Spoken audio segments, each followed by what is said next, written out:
Мы начинаем. Как знакомиться с новыми людьми. Прочитал историю одной девушки, которая работает за рубежом, родилась в России, ездит в разные страны и знакомится с разными людьми. И она пишет периодически посты о том, как строить карьеру для женщины, как нужно правильно знакомиться с незнакомыми новыми людьми, чтобы это было не во вред. Хорошие мысли изложила. От нее возьмем кое-что. Сам добавлю. И мы вместе с вами разберемся, как знакомиться с самими собой. Потому что мы себя не знаем до конца. С самими собой надо знакомиться. Тем более нужно знакомиться с своими людьми, близкими, коллегами. Кажется, вы их знаете как облупленных. Дети, с ними нужно периодически знакомиться по-новому, потому что они развиваются, изменяются. Все меняется, но в то же время есть то, что остается всегда неизменным.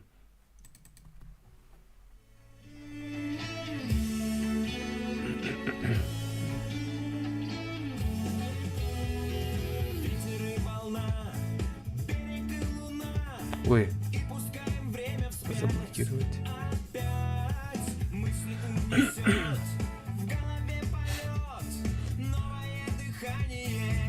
Придет, просто улыбнись, счастьем поделись.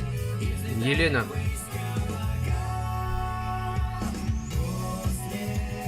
Максим.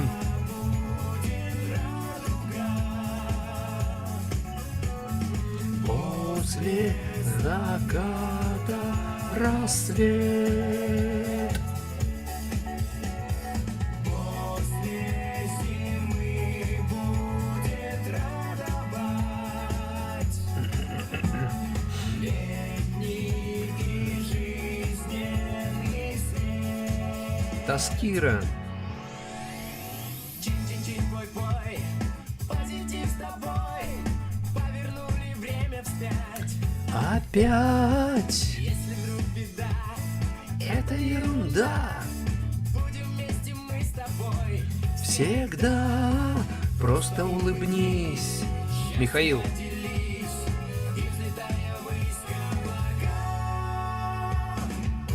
Анна.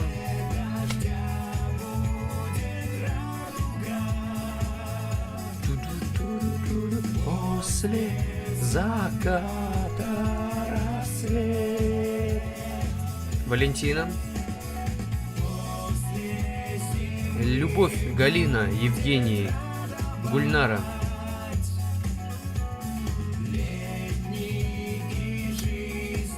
Папа, может быть, и не будет сегодня.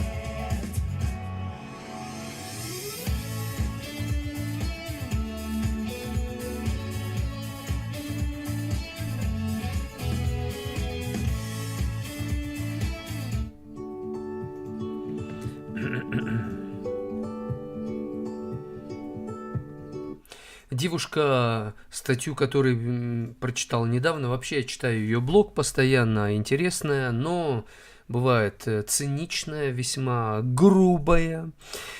По-моему, она атеист, но это не проблема для меня. Я беру полезное отовсюду, откуда только можно взять, чтобы в эфире «День добрый» с вами этим поделиться. Так вот, она ездила в Мексику и там познакомилась с новыми людьми. 4 правила извлекла она из знакомства с новыми людьми. Во-первых, проверяйте информацию, если вам врут люди в чем-то незначительном, в чем-то мелком. Скорее всего, это ложь не единственная. Потому что неверный в малом, неверен в большом. Верный в малом, верен в большом. Она об этом законе не знает, но она о нем догадывается. Действительно, смотрите, врет ли человек в чем-то мелком, незначительном. Если да, это ложь не единственная. Будьте осторожны. Получите мнение со стороны. То есть покажите этого нового знакомого своим друзьям лично или на фото, перешлите. Опишите ситуацию, все факты, какие есть у вас на руках об этом новом человеке. И пусть со стороны ваши знакомые выскажут свое чисто субъективное мнение, но попросите, чтобы они высказались. Третье правило, точнее, доверяйте своим ощущениям, своим интуитивным ощущениям. Если вам кажется, то вам, скорее всего, не кажется. Что-то там есть. Если вам кажется, что что-то здесь не совсем то, будьте осторожны. И, конечно, позаботьтесь о своей базовой безопасности, когда знакомитесь с новым человеком, о финансовой, информационной, эмоциональной, потому что он может сознательно или неосознанно навредить вам. Мой вопрос, что мешает вам знакомиться с новыми людьми? Но это даже не самый главный вопрос. Более важным вопросом является другой. Почему нужно знакомиться с самим собой снова? Почему с самыми близкими людьми, друзьями, которых вы, кажется, знаете как облупленных, надо снова знакомиться? Бывало ли такое в вашей жизни, когда вы узнавали о себе что-то новое и удивлялись, неужели это я? Это у меня? Да вы что, надо же. Со мной такое бывает. Особенно если человек попадает неожиданно в стрессовую ситуацию, он ведет себя необычно, даже для самого себя. Это говорит о том, что он себя не знает. То есть знает, но не отчасти. И второе, когда мы развиваемся, мы становимся другими. Порой настолько, что сами себя не узнаем, и надо с самими собой знакомиться. Так что правило знакомства с новыми людьми – это не только абсолютно люди, которых вы совершенно никогда не знали, не видели и не работали с ними. Это мы сами, это наши самые близкие, друзья, коллеги. Да, надо уметь познавать человека. Это автоматически происходит, когда стресс и когда мы развиваемся. Так, дамы и господа, я свои вопросы задал, а теперь ожидаю ответов от вас.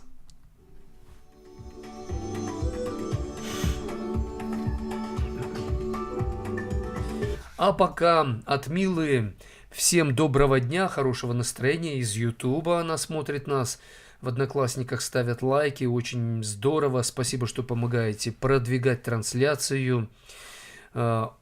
Алешка пишет: Евгений, вы водой не злоупотребляйте, а то напьетесь, и что нам с вами делать? Ну, главное, что здесь, где я живу, 2 туалета, так что все будет хорошо. Нина доброе утро желает. Индира, всем доброго дня. Анна доброе утро пишет. Алешка написал вновь: наверное, первое правило девушки – не есть кактусы, они колючие. Какая-то у вас странная мысль с утра, Алешка. Тасс Кира пишет: все начинается с малого. Об этом и речь. Да все это чушь, пишет Сергей Милый. Сергей, вы не милый. Назову вас Сергей Чушь, Сергей Бред, Сергей Пыль. Вам это больше подходит. Светлана пишет: здравствуйте, хорошего дня. Спасибо. Максим пишет: неверный в малом, неверный во многом – это закон жизни. Зарема написала: доброе утро, самый интеллигентный мужчина Окей Лайфа. Всем доброе утречко, хорошего дня. Спасибо, очень приятно, что вы меня считаете интеллигентным. Стараюсь это сохранять. От Людмилы доброе утро, от Оксаны доброе утро, от Анны: мне ничего не мешает, легко знакомлюсь с новыми людьми, просто избирательно я в знакомствах с собой новой знакомлюсь через призму других людей и обстоятельств.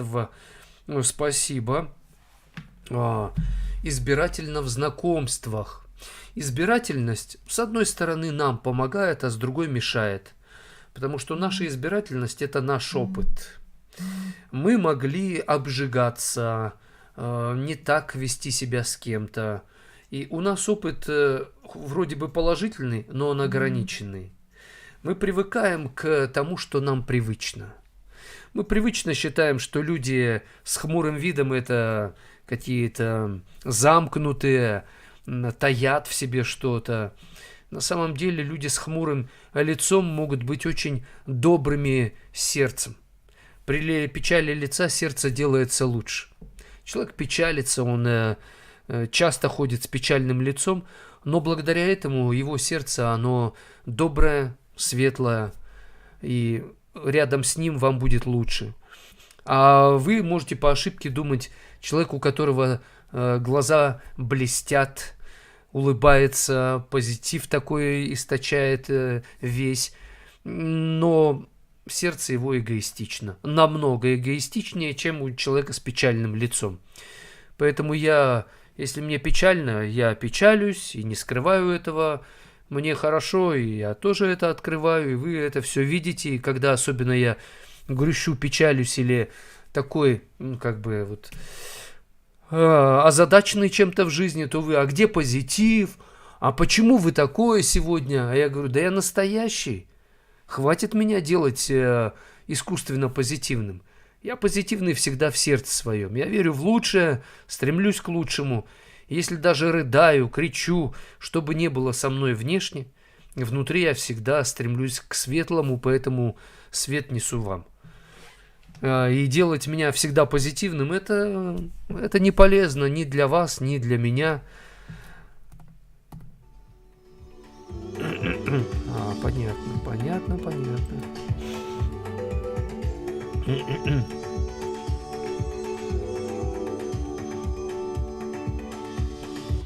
Удивительное дело, но с самими собой нам нужно знакомиться тоже. Потому что, например, возьмем Наталью. Она смотрит нас во ВКонтакте. Наталья профессионал, она специалист. Она женщина, она мама, она дочка, она сестра, она сибирячка. Она человек, она личность, она россиянка, она представитель человечества. И можно еще перечислить. Вот я 10 назвал таких сразу, прямо бросающихся мне в глаза, без подготовки. Вот. То есть и Наталье, например, если она профессионал своего дела, ей это очень нравится, она развивается активно, карьеру продолжает выстраивать, то ей нужно с собой знакомиться как с женщиной. И вчера она задала вопрос о карьере, о том, что впала в крайность в этом смысле, и теперь это компенсирует, развивается уже больше как женщина, но ей приходится знакомиться с собой как женщина.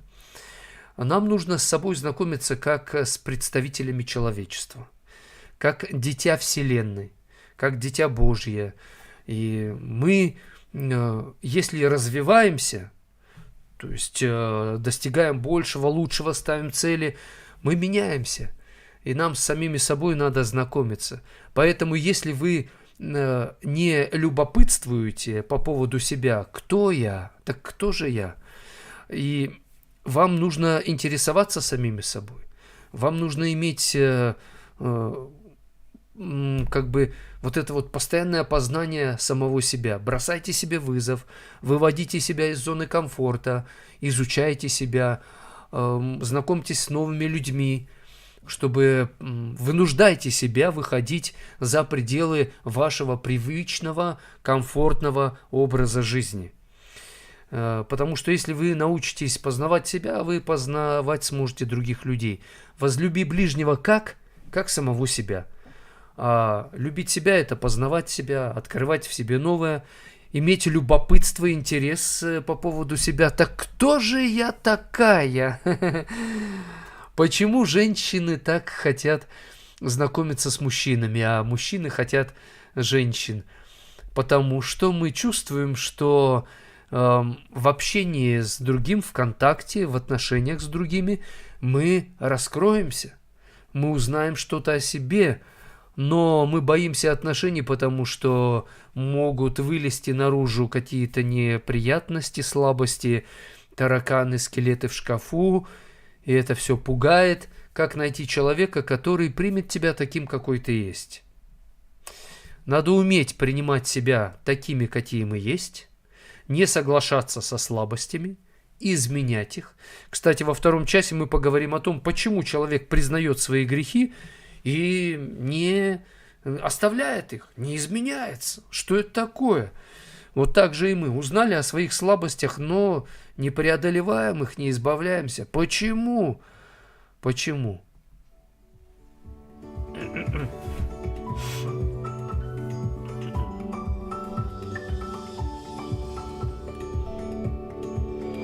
Пишет Людмила, доброе утро. Оксана всем доброго утра желает. Почему я произношу эти простые, банальные, казалось бы, избитые фразы? Доброе утро, доброго дня, всем привет. Потому что от всего сердца это пожелание от наших зрителей. То, что от всего сердца, оно сбывается. Оно влияет на физическое здоровье, на душевное, на духовное. Анна пишет: мне ничего не мешает... это я зачитал уже. Доброе утро от Натальи и прелесть я. Доброе утро, Евгений пишет. Спасибо вам, очень приятно.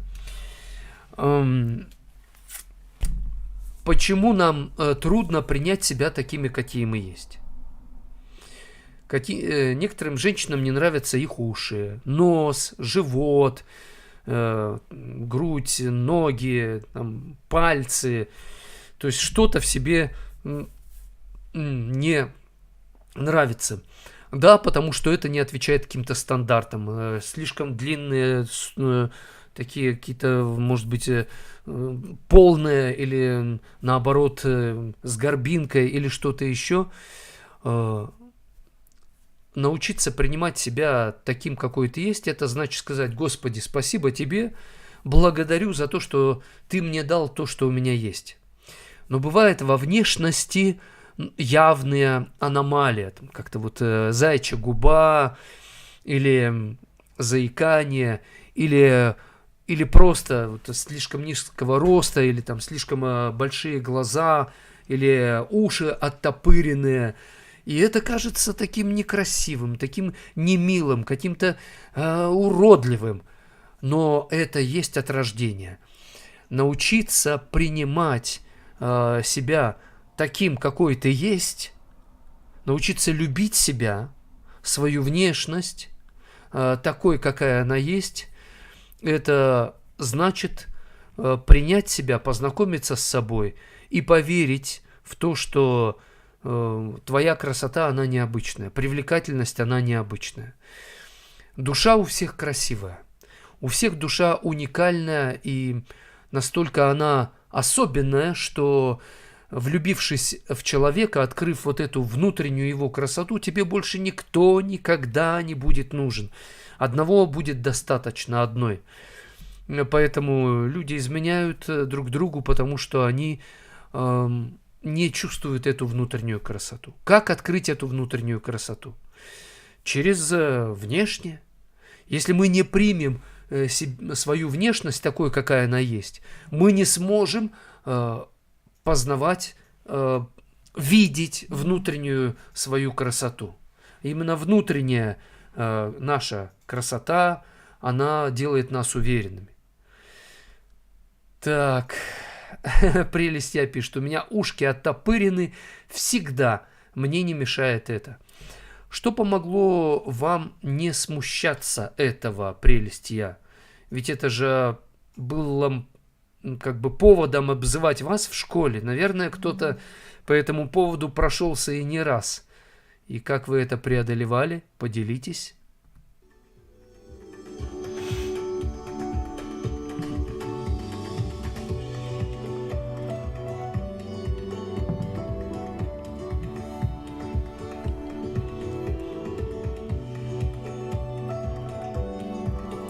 У нас сообщение от Таточки. Да, познавать что-то новое интересно. Сейчас поставили без слов спектакль по Ван Гогу. Вначале было неинтересно, а сейчас вошла во вкус. Познавать что-то новое – это естественно интересно. Тут особых-то усилий прилагать не надо. Новое, оно привлекает. Но как познавать, открывать в себе новое, когда кажется, что это очень знакомое? Как облупленного знаешь, что там познавать еще? Что ничего же нового нет. Уметь открывать новое в знакомом – это способность просто какая-то божественная.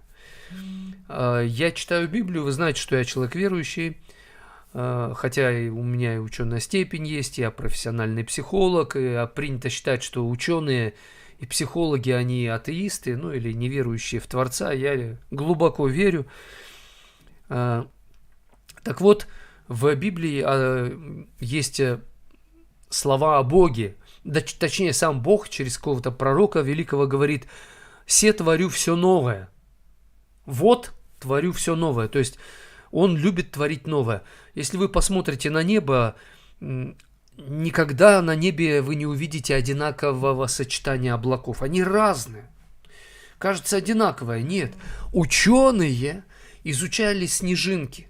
Банальные снежинки, кажется, они все одинаковые. Ученые говорят, нет снежинки, похожей на другую снежинку. Абсолютно разные. Вы представляете? Нет цыплят в инкубаторе абсолютно разных, абсолютно одинаковых. Все разные. И это же надо уметь открывать, да? Поэтому надо уметь открывать новое в том, что вам очень знакомо. Что помогает нам находить новое в старом? Как говорят, все новое – это хорошо забытое старое.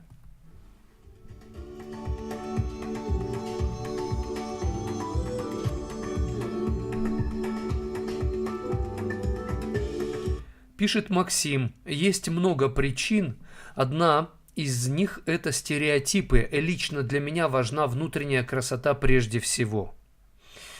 Спасибо. И как эту внутреннюю красоту вы видите? Как вы ее обнаруживаете? Из Ютуба Александр пишет: «Цафнаф паниах, здравствуйте. А что значит грех? А почему не нравится это слово?» Слово «грех» с греческого языка означает не попасть в цель, промахнуться и мимо. Мила пишет: «Легко знакомлюсь, но и легко ухожу. Ни к кому не привязываюсь, а люди на меня обижаются, что ушла, пока не встретила людей, которые не врут даже сами себе». Да, удобно общаться с теми, с кем удобно. Легко любить тех, кто любит тебя. Нетрудно уважать тех, кто уважает тебя. Но Христос говорил: «А ты попробуй любить тех, кто тебя не любит». Научиться понимать тех, кто тебя не хочет понимать. Тогда ты поймешь, что такое настоящая любовь и что такое настоящее познание. Мила пишет: «Не люблю слово «грех». Есть неправильный выбор, действия. Я себя люблю и принимаю себя такой, какая я есть, но совершенствуюсь, познаю новое». Можно не любить слово «грех», но это очень реальное, нормальное слово и нужное. Бывает ошибка, бывает неправильный выбор, бывает опрометчивость, оплошность, а бывает грех. И грех есть грех. Армен пишет: «Доброе утро. Что снаружи, то и внутри». Не всегда так. Бывает наружность обманчива. Ты смотришь, снаружи хорош человек, а внутри там гроб с гниющими костями. Гниль. А бывает снаружи человек какой-то грубоватый, неказистый, такой неприятный даже, но верный, но надежный, но положиться на него, а он единственный, на кого и можно положиться. Внешность обманчива очень. Что снаружи, то и внутри. Такого часто не встречается. чаще другое. Снаружи видишь одно, внутри совершенно иное.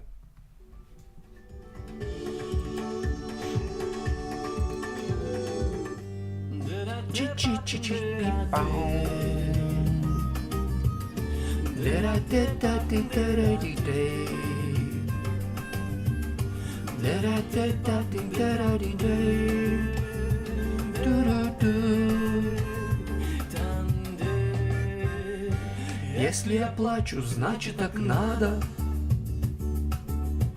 Чему удивляться, это нормально. Ведь я же не робот и не камень, я живой человек, обычный парень. И значит, на это есть причины. Кто сказал, что не плачут мужчины? Я вас прошу, не сходите с ума. Нам всем бывает больно. это нормально, не надо смеяться. Лучше быть честным, чем притворяться. И стройте себя Невозмутимого мачо. Расслабься, друг, и немного поплачь. Скажите, леди, разве вы не устали? Стройте себя людей, Сотворенных из стали. стальные нервы, да, это похвально. Ну и слабость, это тоже нормально. И я прошу, не впадайте в крайность. Признайте, все мы плачем, но делаем это втайне. Если бы мы все были более честными, мир бы был бы светлее и интереснее. Это нормально, чему удивляться. Лучше быть честными, чем притворяться. Спасибо за лайки. Стройте себя железную леди. Поплачьте, сеньорита вам поможет, поверьте.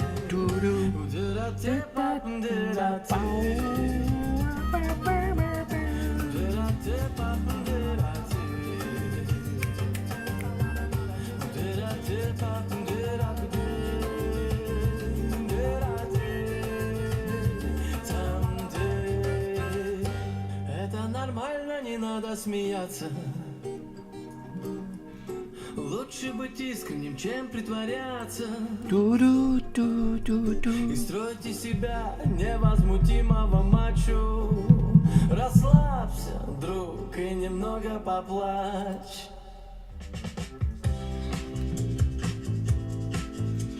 Прямой эфир, день добрый. Я ведущий Евгений Сарапулов, профессиональный психолог. Говорим о том, как правильно нужно знакомиться с новыми людьми. Но также говорим о том, что мы меняемся, и мы себя знаем мало. За всю жизнь мы не можем себя узнать до конца, и никого в этом мире, даже самых близких людей, мы не можем до конца узнать. Надо уметь знакомиться с самим собой опять и опять, познавать себя так, чтобы открывать в себе что-то новое и в другом. Пишет нам Максим: если человек красив изнутри, то и внешние недостатки незаметны. Да, внешние недостатки начинают казаться даже особенностями, какими-то такими усиливающими уникальность этого человека. Но мы не сможем принять себя внутри, если не научимся принимать себя снаружи.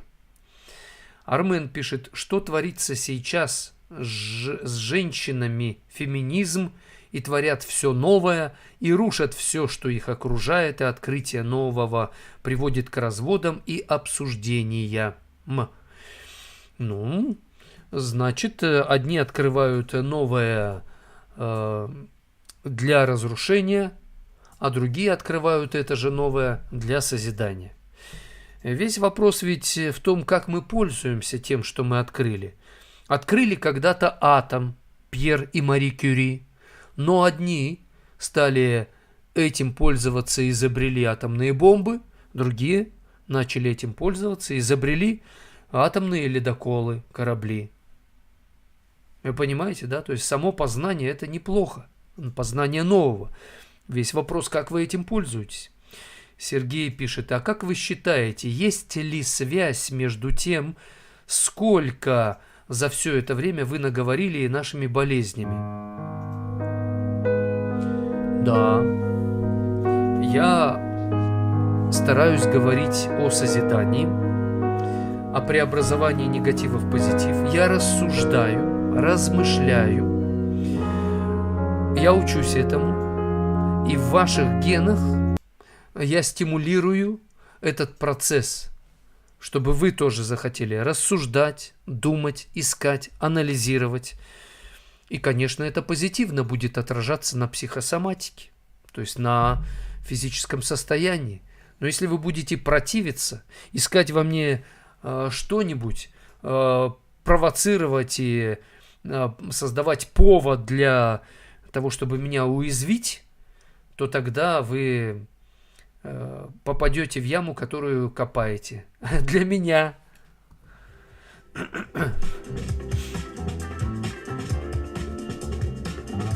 Артем пишет: главное, что внутри. Согласен.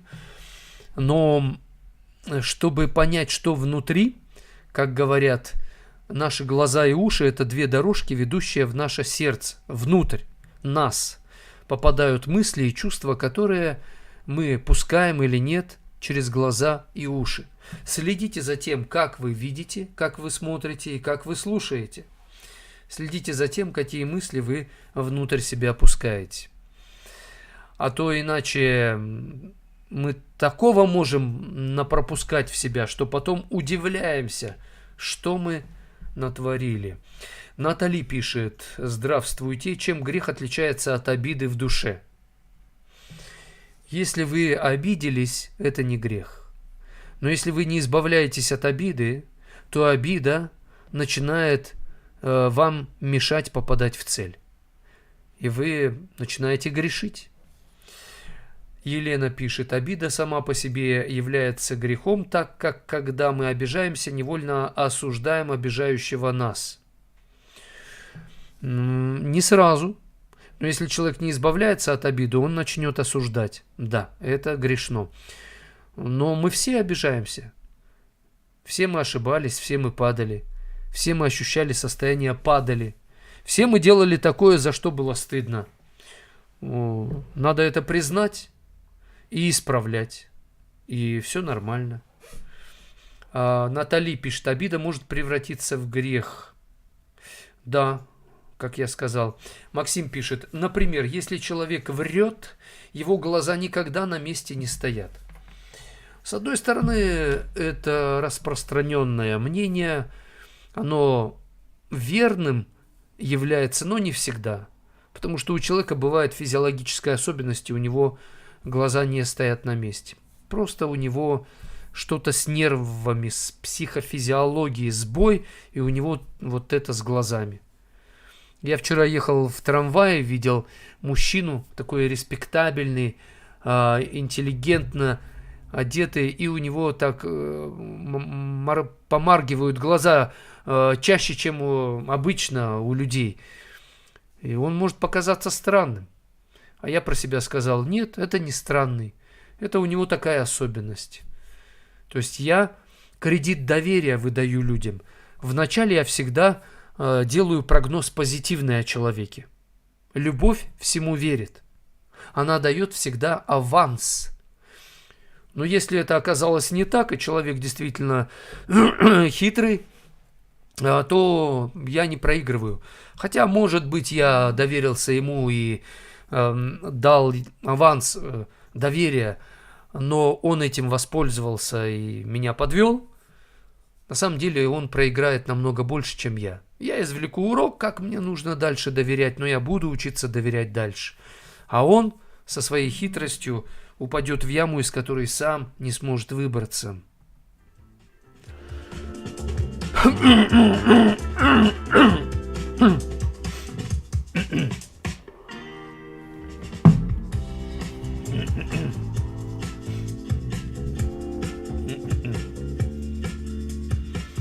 Пишет нам Таточка: я была обижена на человека, но со временем у меня все прошло. Его давно простила, но стала приглядываться к людям и стала интуиция работать. Интуиция тоже, она бывает помогает, а бывает подводит, как в анекдоте со студентом я периодически рассказываю. Студент не учился. Пришла пора сдавать экзамены, за 3 дня вдруг понял, что надо бы подготовиться, но времени уже нет. И тогда стал лихорадочно думать, как же быть, что же делать. И вдруг голос изнутри говорит: твой билет номер 23 в правом верхнем углу. Он выучил этот билет, уснул сном младенца, проснулся, пошел, зашел на экзамен, взял в правом верхнем углу билет, а билет оказался не номер 23, а номер 15. И голос изнутри: вот не повезло, правда? Интуиция, она нас может так подвести, что ух, мама, не горюй. Интуиция. Ее надо тренировать, а не просто ей доверять.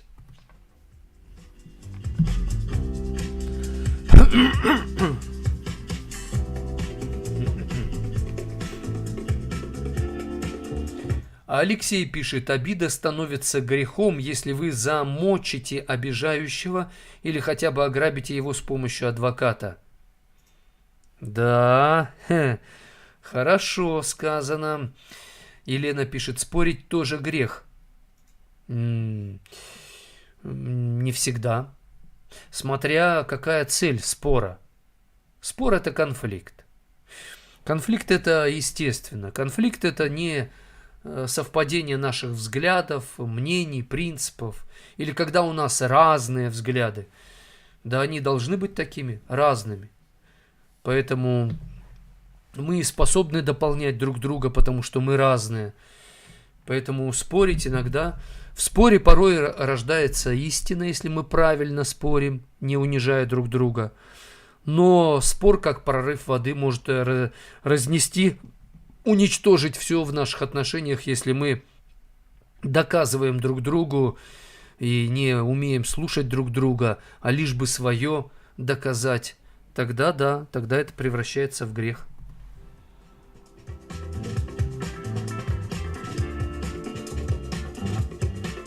А Мила пишет: все равно не согласна, грех – это навязанное слово.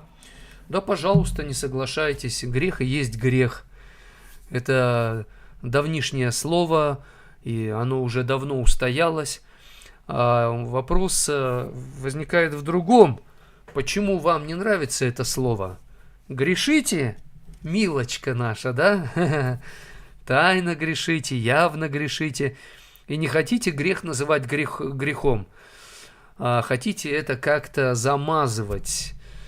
Добра от этого не будет. Мила, напишите мне, пожалуйста, почему вам это слово не нравится. Считаете вы его навязанным.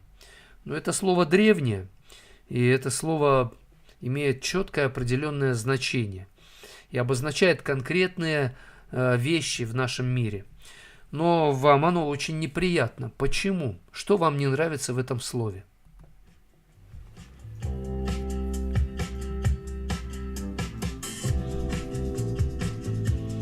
Александр Цафнав Паниах пишет: нам навязали жизнь на земле.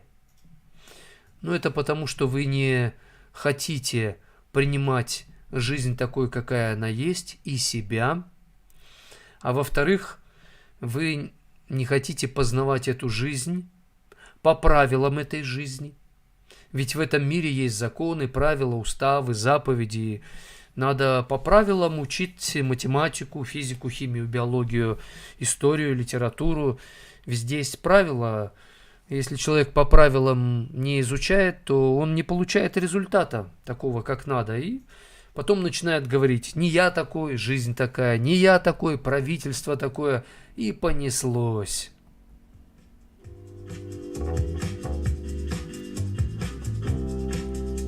Артем спрашивает, как понять, что человек псих. Все мы психи, потому что у всех у нас есть психея. Психея с греческого языка означает душа. Психология, психея, душа, логос, путь или метод познания. То есть психология познания души, путь познания души, способ познания души. Но я понимаю, что человек псих, то есть психованный, дерганный, неуравновешенный. Прошу прощения. Как понять? Найти что-то психованное в себе. Есть люди очень психованные внутри, снаружи спокойные, уравновешенные внутри. И надо честно признаваться, где вы психуете. То есть, что вас раздражает. Если вас что-то раздражает, и вы раздражаетесь, вы станете психом. Если вас что-то вызывает у вас гнев, и вы начинаете гневаться, не преодолеваете гнев, то вы тоже станете психом. То есть псих – это человек, которым управляет его реакции. Человек должен управлять реакциями. Но псих – это тот, кто не управляет реакциями своими, не учится этому. Поэтому его реакции управляют им.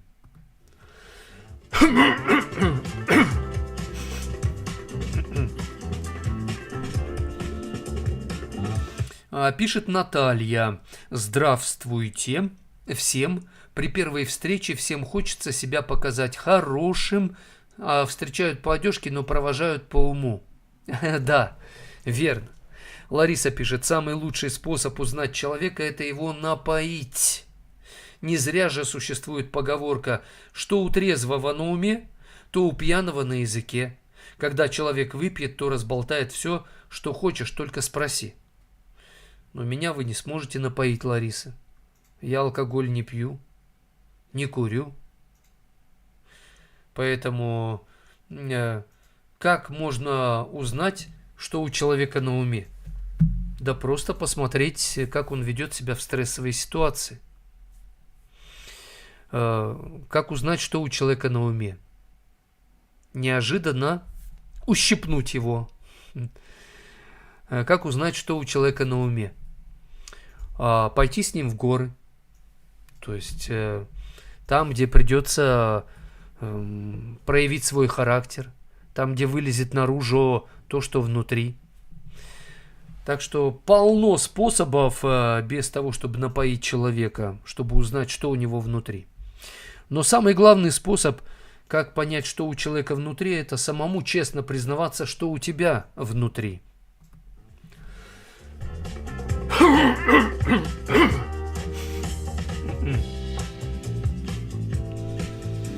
Александр Цафна в Паниах продолжает участвовать и пишет: позитивное мышление очень важно, но и неприятных вещей не всегда нужно избегать. Например, правду о себе.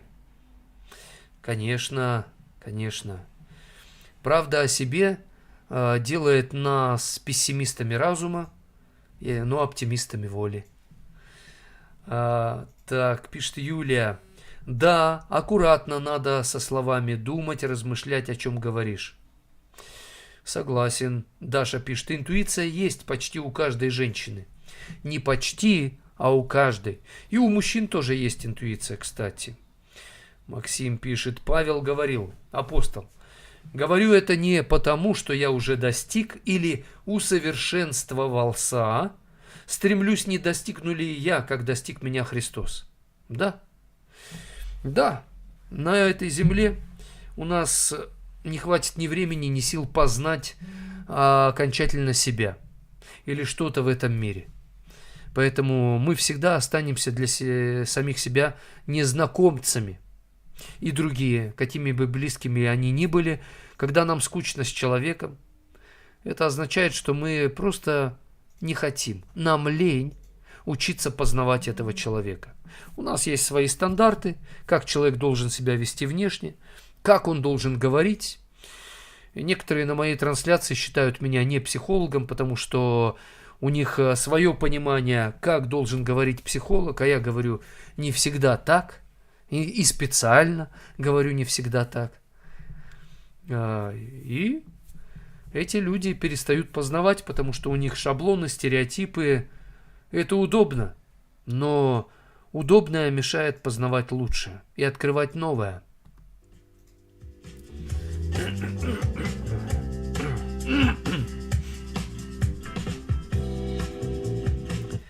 Пишет вновь Александр Цафнав-Паниах.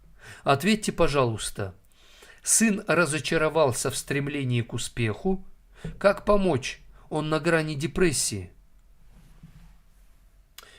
Разочарование в стремлении к успеху – это хорошо. Потому что за успехом следует неудача, за неудачей следует успех.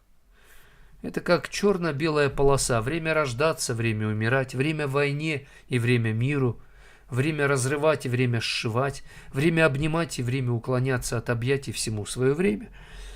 Поэтому ваш сын попал в ситуацию разочарования, потому что жизнь преподносит ему урок. Будет хорошо, будет и плохо. Будет приятно, будет и неприятно. И надо уметь жить и так, и в таких, и в других обстоятельствах. Поэтому стремление к успеху – это хорошо. Но порой успех мы добиваемся, прилагая усилия и не совершая ошибок. А порой именно проходя через ошибки мы достигаем успеха и еще большего, чем когда ошибок особых не было. Ибо, как говорил Александр Сергеевич Пушкин, и опыт – сын ошибок трудных, и гений парадоксов друг.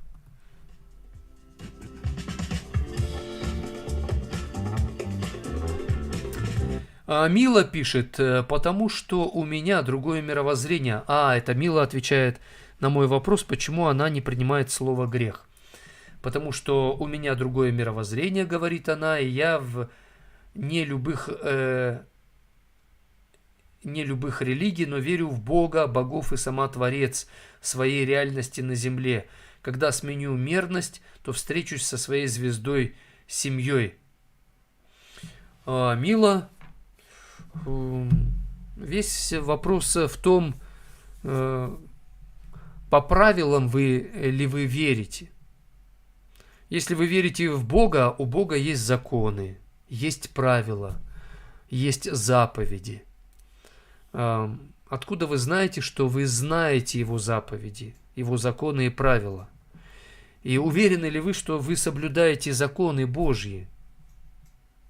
Поэтому чует мое сердце, что вы придумали себе свою религию, удобную для вас. И на основе вот этой удобной своей религии вы сделали себя Богом. Вы сами стали Творцом. Да, каждый человек Творец. Но он Творец, потому что он создан по образу и подобию Творца. Поэтому надо знать правила и законы веры. Владимир Соловьев когда-то сформулировал 3 закона веры. Я рекомендую вам над этим подумать. Первое правило по Владимиру Соловьеву. То, во что ты веришь, должно быть реальным. Второе правило. То, во что ты веришь, должно быть достойным. И третье. Достойно относись правильно к тому, во что ты веришь.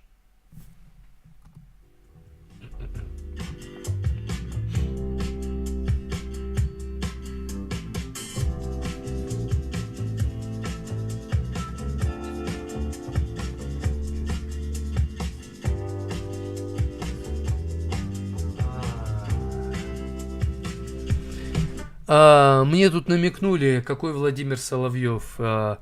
Владимир Сергеевич, это тот Владимир Соловьев, который в конце 19-го, начале 20 веков был представителем золотого века философии, российской философии царского времени.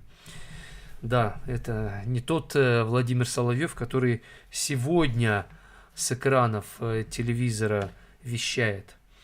В Ютубе нам написали, но я закончу нашу трансляцию, первый час.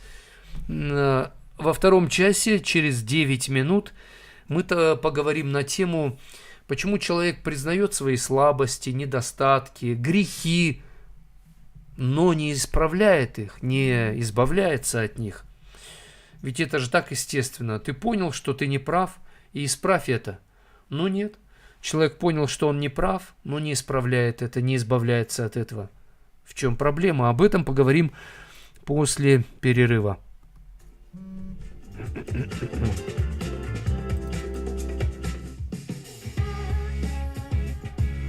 Ту-ру-ру-ту. Ту-ру-ру-ту. Ту-ру-ру-ту-ту-ту. У. У-у-у. У-у-у. На полях той тетради, что лежит под столом, ярко-красных чернил, как давно след простыл. Заблуждаться, как раньше, я уже не спешу, лучше сон и вино, в переулках темно. Ошибки, все делают ошибки, и грязные фальшивки оставляют заметно. Ошибки, все делают ошибки, да грязные фальшивки совершает обмер. Много слов понапрасну, оправданий и слез, пусть вину всю взвалю на себя и свалю. Четких рамок без правил не напишет никто, извлеку свой урок и пойду вдоль дорог. Ошибки, все делают ошибки, и грязные фальшивки оставляют заметно. Ошибки, все делают ошибки, да грязные фальшивки совершает обмен.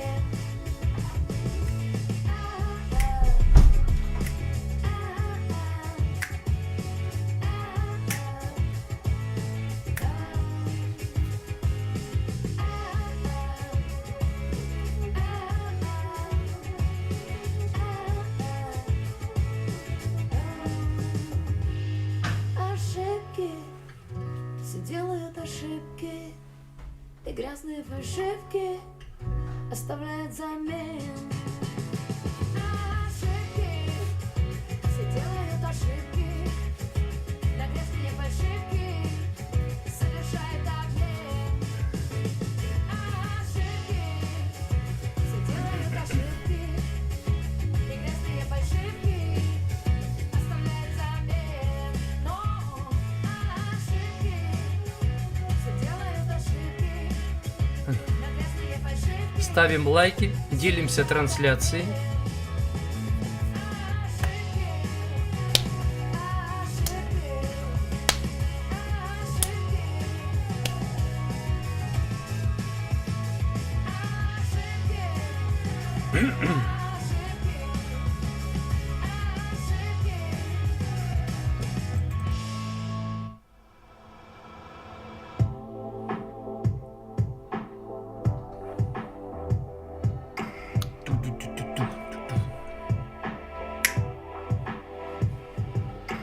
Капает капель неспокойно мне. Кажется, что я такой один. По земле брожу, про себя грешу, выхода не нахожу. Вниз по мостовой, в омут с головой. Больше я не верю сам себе. Так легко упасть, тяжело вставать. Боже, где мне силы взять? Это не моя война. В миллиметре от сердца застыла старая боль. Это лишь моя вина. В ожидании чудес исцеляет Божья любовь. Это не моя война. Не моя, не моя, не моя. Это не моя война. Не моя, не моя, не моя. Вроде я вода, только мутная.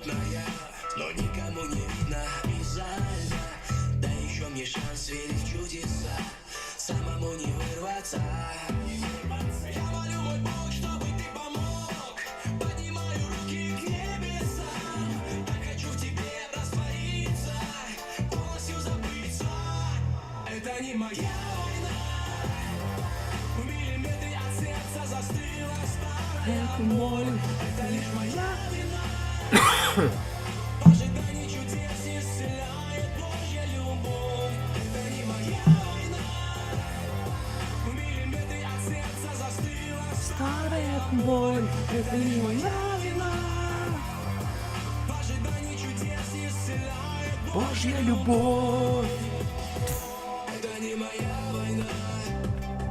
Не моя, не моя, не моя. Это не моя война. Гульмира, Я не буду сдаваться, не хочу умирать. Не хочу спотыкаться, а былом вспоминать. Мне бы в небо подняться, мне бы в небе летать. Мне бы Богу признаться, от земли оторваться. Это не моя война. В миллиметре от сердца застыла старая боль. Это лишь моя вина. В ожидании чудес исцеляет Божья любовь. Это не моя война. В миллиметре от сердца застыла старая боль. Это лишь моя... Когда-нибудь, когда меня не станет на земле, я уплыву на белом корабле туда, откуда никого не вернуть. Мой сын возьмет тетради и пластинки мои, и я смогу с ним говорить о любви. Трудно, но, милый мой, знай одно: я слежу за тобой, я тебя берегу. Не жалей ни о чем, не вини никого. Побеждает любовь, все другое забудь. Побеждает любовь, побеждает любовь. Когда-нибудь, когда-нибудь ты будешь взрослым и изменится мир. Настанет время новых Алл и Земфир. И я хочу тебе оставить пунктир. Запоминай, каким бы ни был этот ад или рай, я буду рядом, просто верь мне и знай. Трудно, но, милый мой, знай одно: я слежу за тобой, я тебя берегу. Не жалей ни о чем, не вини никого. Побеждает Макс, привет. все другое забудь. Побеждает любовь, побеждает любовь. Когда-нибудь, Да. милый мой сын, я тебя очень люблю. Я всегда буду рядом. Никого не вини, ни о чем не жалей. Побеждает любовь. Всегда. Я слежу за тобой, я тебя берегу. Не жалей ни о чем, не вини никого. Побеждает Любовь все другое забудь. побеждает любовь. Побеждает Любовь.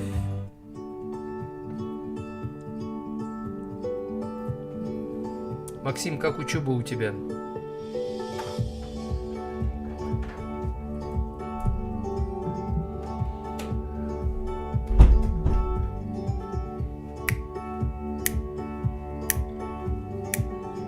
Наверное, нет, да?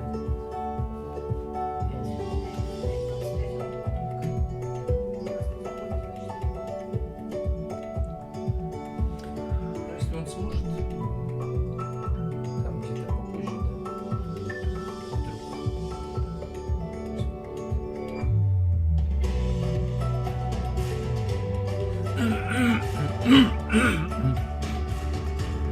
Прямой эфир «День добрый» продолжается. Я ждал папу, но он вчера меня предупредил. Может быть, не получится у него принять участие в нашем эфире. Может быть, получится. Но пока его нет на связи, у него дела, заботы свои. Иногда, очень редко он пропускает наш совместный эфир. Посмотрим, может быть, все-таки он выйдет на связь, пусть даже через полчаса. Ну а пока наш эфир продолжается, и, как я говорил, тема этого часа эфира – почему мы признаем свои слабости, грехи, но не оставляем их, не избавляемся от этих слабостей и грехов. Это же странно. Это очень странно. Ну, например, мы понимаем, что откладывать на завтра то, что надо сделать сегодня, это ненормально. Но надо делать сегодня то, что надо сделать сегодня. Нет, откладываешь на завтра, потом, а после, когда-нибудь. И так никогда. А потом уже и времени нет, а потом уже и поздно. Мы признаем это. Да. Но почему не избавляемся от этой болезни? Болезнь под названием «завтра». В чем проблема? В чем проблема? Осознавая свои слабости, грехи, недостатки, но от этого не избавляемся. В чем главная причина?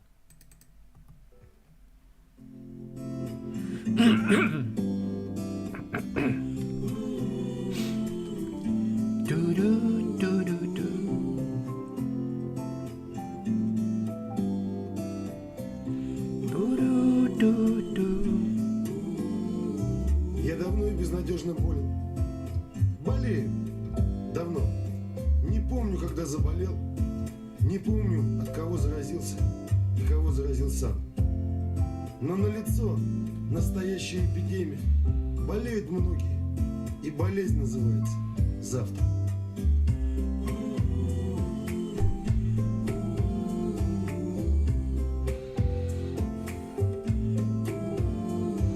А каковы симптомы? Они простые. Давно хочу дочитать Сервантеса. Великая книга «Дон Кихот». Начал 15 лет назад. Не могу дочитать. Лежит эта книга на самом видном месте. Прихожу вечером домой, смотрю на нее и говорю Дон Кихоту: завтра. Хочу начать бегать по утрам. Ну надо привести себя в форму. Надо заниматься спортом. Надо за собой следить. И думаю, с 1 числа начну бегать по утрам.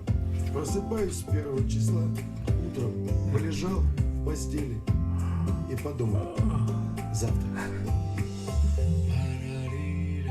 Завтра.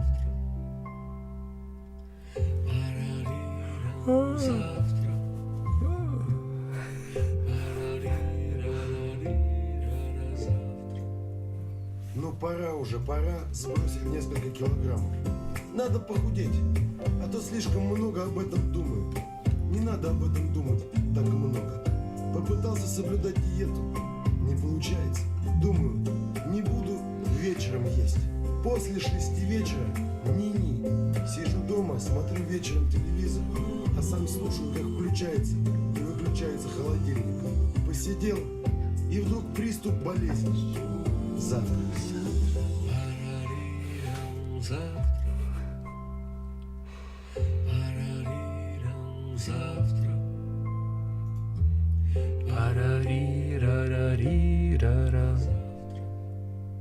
Ну когда наконец-то соберемся и поговорим? Завтра. Надо наконец-то повесить картины в доме, а то стоят и пылятся. Завтра. Надо все-таки как-то разобраться в наших отношениях. Завтра. Пора переставить мебель в квартире и заменить лампочки в люстре, а то половина не горит. Завтра. Завтра.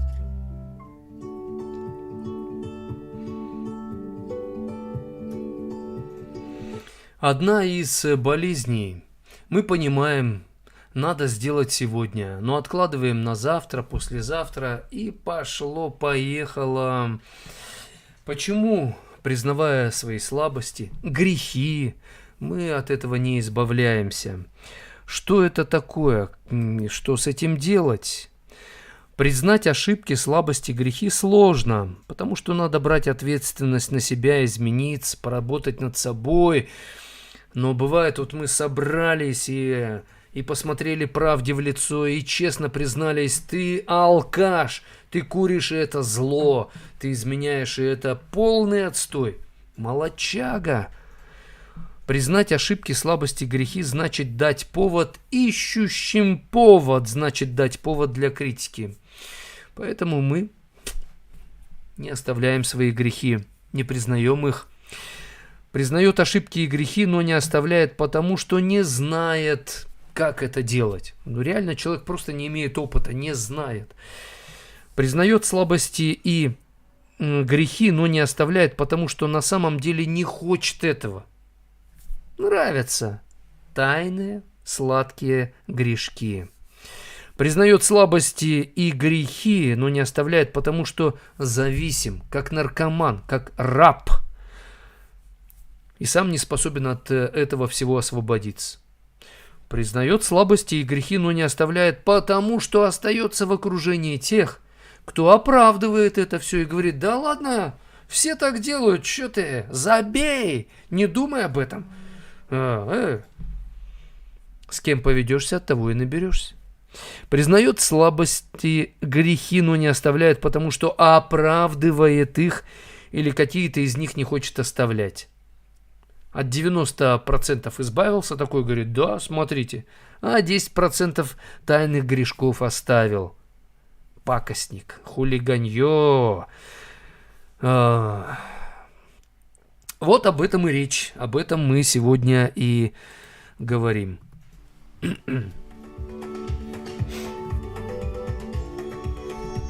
Пока вы думаете, высказываете свои соображения на этот счет, почему человек не оставляет свои слабости, грехи, хотя признает. Я зачитаю из Ютуба, пишут: доброе утро, чего хочет добиться человек, когда задают одни и те же вопросы? Ну, иногда, чтобы понять, надо задавать одни и те же вопросы, пока ты не начнешь получать на них ответы. Иногда этим самым человек злит других, специально раздражает. А иногда он просто не понимает. И по-другому он не умеет задавать вопросы. Оттуда же из Ютуба спрашивают: а если доводят человека до психоза, значит он псих? Ну да. Это как ты чихаешь, заражаешь других, так же и психованные люди могут заразить других. Если ты раздражаешься на психа, можешь легко стать таким же, как он. Да незаметно для себя. Раиса пишет: это большой грех врать, обманывать в чувствах. Да, это большой грех. Но почему-то Раиса, когда нас это раздражает, мы же тоже врем, но немножко. Обманываем чуть-чуть. Ну, что там, я же не убиваю никого. Ну, назвала я там дебилом, называю тупорылым. Ну, это же не мат, это же не проклятие. Тем более я не убиваю никого. Ну да. Ну, а вот этого дебила тупорылого я просто игнорирую. А Христос когда-то говорил: если ты скажешь на какого-нибудь человека рака, то есть пустой человек, дурак, дебил, это означает, что ты как бы считаешь, что этот человек что есть, что его нет. Если не будет, так и лучше будет. То ты уже убиваешь его в мыслях своих, внутри. Поэтому, Раиса, чуете тему, куда я клоню? А Юлия пишет: грех есть неустройство, непослушание. И это в том числе, да. Раиса пишет: я любила человека, обман в чувствах. Обижаюсь, как отпустить? Обижаться — это грех? Если вы не примете решение его простить, если не научитесь его прощать, то вы будете грешить. Будете негодовать на него, обижаться, будете злиться, будете не доверять. Все это будет мешать вам попадать в цель. Все это будет мешать вам понимать, что такое настоящая дружба, любовь. Вы не сможете учиться. вы будете постепенно деградировать. Поэтому прощать нужно, чтобы не деградировать морально.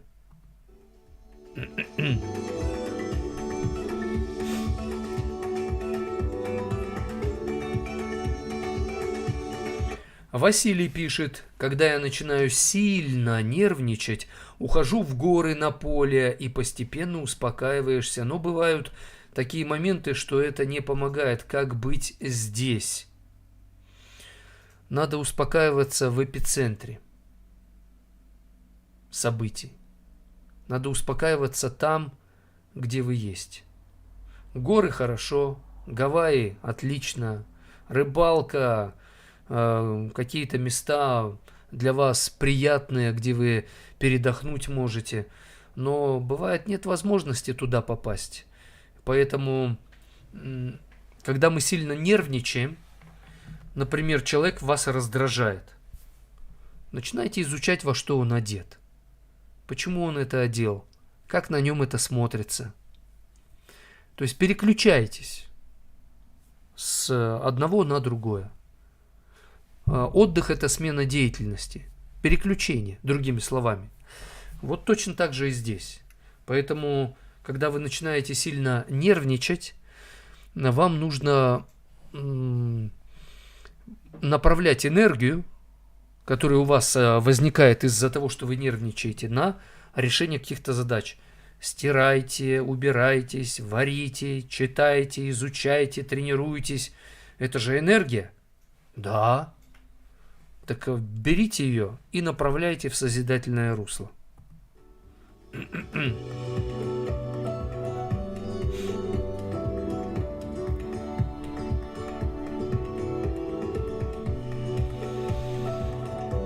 Шторы Кадрия пишут: есть люди, которые живут по правилам, значит правильно, а есть люди, которые живут так, как хотят, как им хочется. Да, они берут от жизни все, а потом они взять ничего уже не могут. Максим пишет: Иисус сказал, и бесы верят, и трепещут. Да, да. Смотря как пользоваться верой. Любовь пишет: о, за лаконичное объяснение самопридуманных вер большое спасибо. Спасибо, что вы заметили это. Алешка пишет: нет, боги у нас в другой палате лежали, вместе с Цезарем и Наполеоном, а я лежал рядом с Томом Крузом и Джеки Чаном. Алексей, и вы все-таки остались Алексеем, несмотря на такое окружение. Как вам это удалось?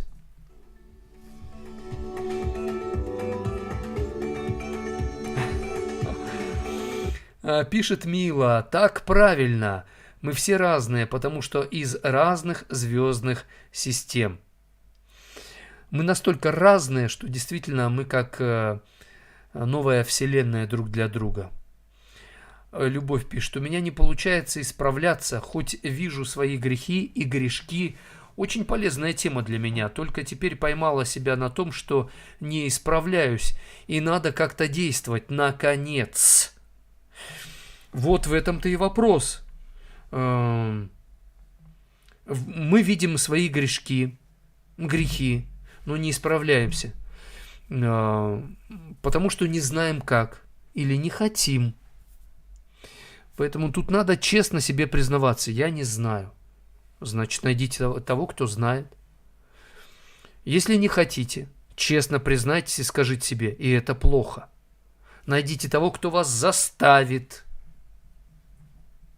Я рассказывал про девушку, которая по утрам не любила вставать, а надо было. И она попросила меня звонить ей в эфире «День добрый». Это было лет, не знаю, 12 назад, 13 или 15. Когда еще лайвстримов не было в соцсетях, было только радиовещание, там, телевидение, традиционно. Я начинал свой эфир и звонил ей. Она иногда: о, Евгений, доброе утро, привет. А иногда: как ты меня достал уже? Сколько можно? Я говорю: вы же мне дали право. И при этом я ей сказал: положите мне пол своей зарплаты точнее, отдайте мне эти деньги, я буду вам отдавать, когда вы будете тренироваться. Не будете тренироваться, фигос вам под нос, денег не получите. И она вынуждена была: «Я ненавижу вас, Евгений! Зачем я только с вами этот договор заключила?» Я говорю: тихо, тихо, хорошо, хорошо, горячо. Но в итоге она научилась по утрам вставать, стала зарабатывать больше, и жизнь ее наладилась, улучшилась, по крайней мере, потому что она знала, что ей нужен тот, кто будет ее заставлять, при этом еще и прилюдно, публично. Но это был единственный человек за все мое время моей публичной деятельности. Но она молодец, уважаю, молодчага.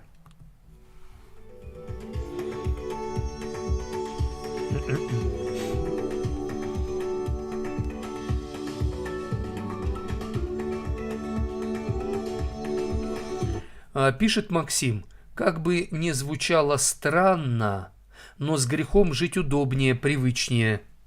Да, да, удобно, но не полезно. Привычно, но не созидательно. Почему? Потому что за грехи наши расплата приходит не сразу. Это как человек не лечится от какой-то хвори. Да, обезболивает. А потом так начинает болеть, но времени-то проходит много. Порой вообще человек привыкает, забывает. Недавно одного моего знакомого положили в больницу, такой чуть не умер. У него, но он ел как попало. Ел, что хотел. Да, все нормально. И скрючило так, что чуть не умер. Врачи спасли.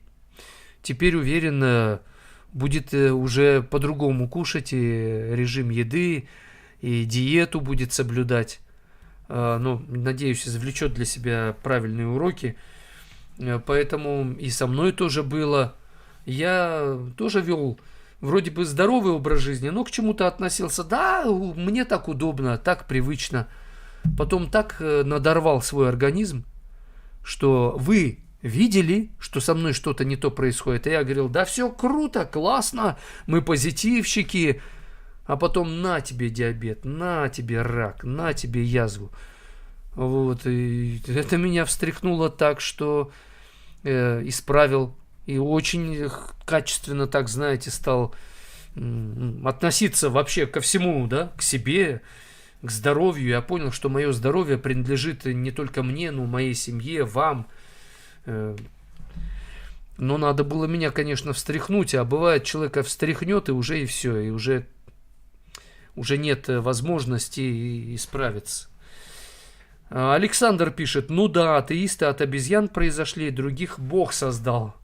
Да, кто во что верит, тот в то и превращается.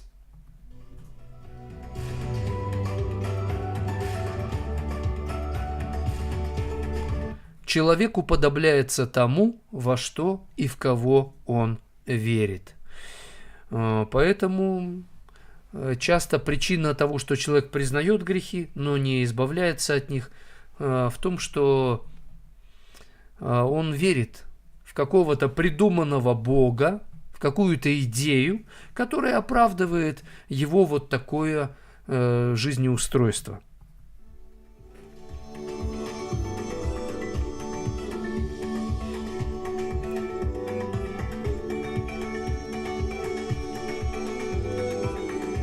Пишет Мила: люди от Адама и Евы, генная инженерия, а человеки от богов разных звездных цивилизаций.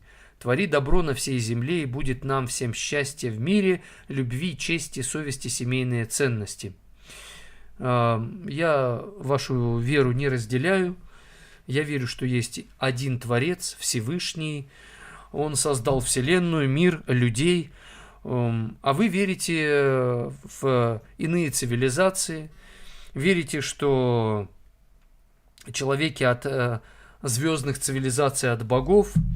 Ну да, это ваше право, верьте во что хотите, я вашу веру не разделяю. В конечном итоге человек получит по вере своей. Поэтому, но я знаю одно. что человек, если сам себя обманывает, и как это написано, люди избирают учителей, которые льстили бы их слуху, то есть приятное говорили, удобное, то, чего человек хочет слышать. Когда люди не хотят избавляться от своих грехов, они придумывают себе Бога, который оправдывает эти грехи, придумывают себе идею, находят учителей, которые все это оправдывают. Почему люди, не признавая свои недостатки, слабости, не избавляются от них?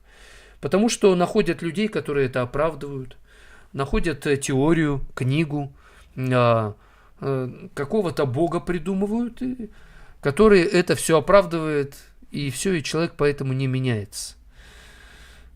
Вот она, жизнь.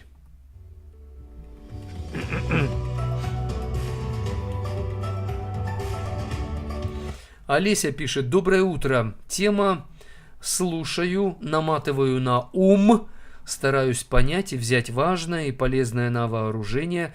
Вопросы такие.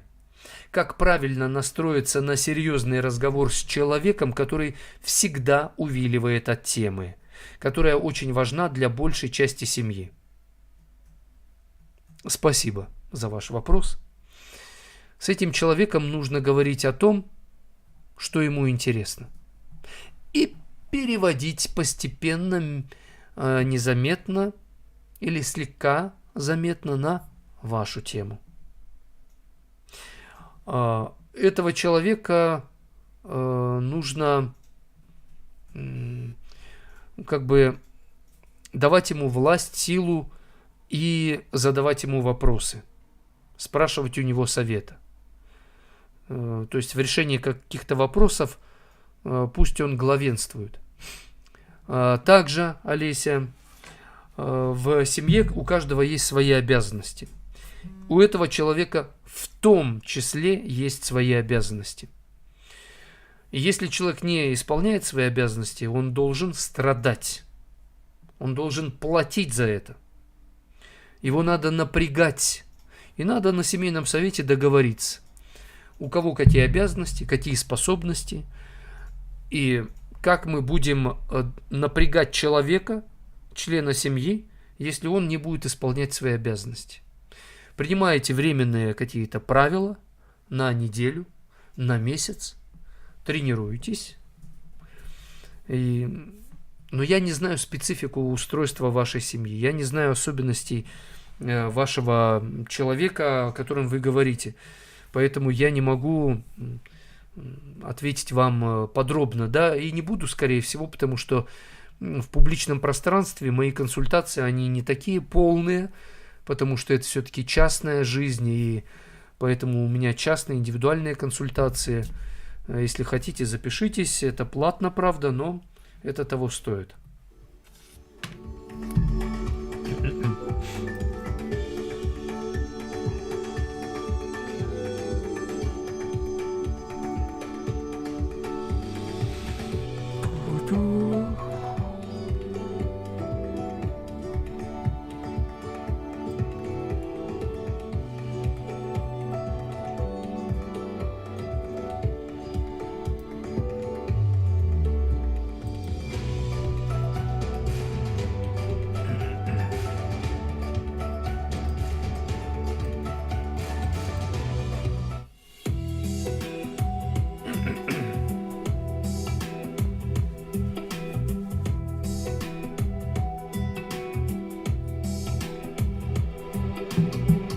Показалось мне, в наивной пелене мы будем по глазам или по губам друг друга понимать, во всем оберегать, чтоб никогда не было грустно нам. Показалось мне, что жизненной струне осталось зазвучать, чтоб нам напоминать, в воде или в огне всегда спина к спине, и в сердце клятва верности печать. Я думал, мы как спеть дуэтом и доверять во всем, чтоб не была любовь секретом, но показалось мне,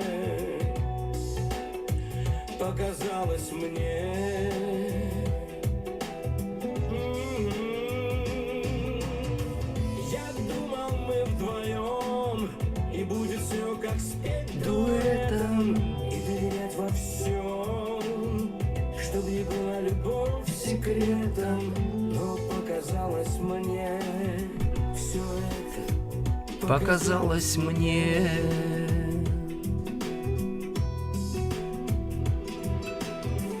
Показалось мне, и не в тишине, от громких слов обид в груди горит, и нет доверия, глазам не верю я, и сердце мне о чем-то говорит,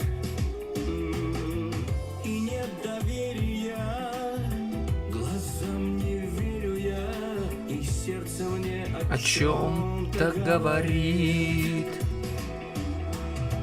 Я думал, мы вдвоем, и будет все как спеть дуэтом и доверять во всем, чтоб не была любовь секретом, но показалось мне, Показалось мне.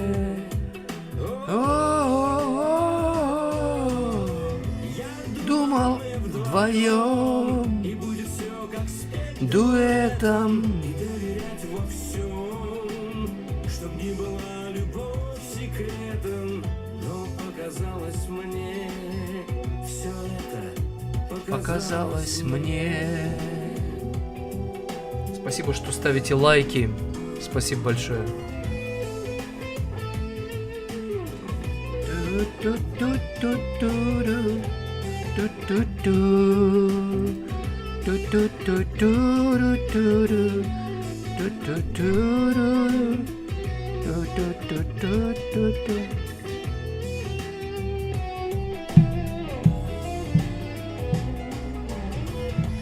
Думал вдвоем.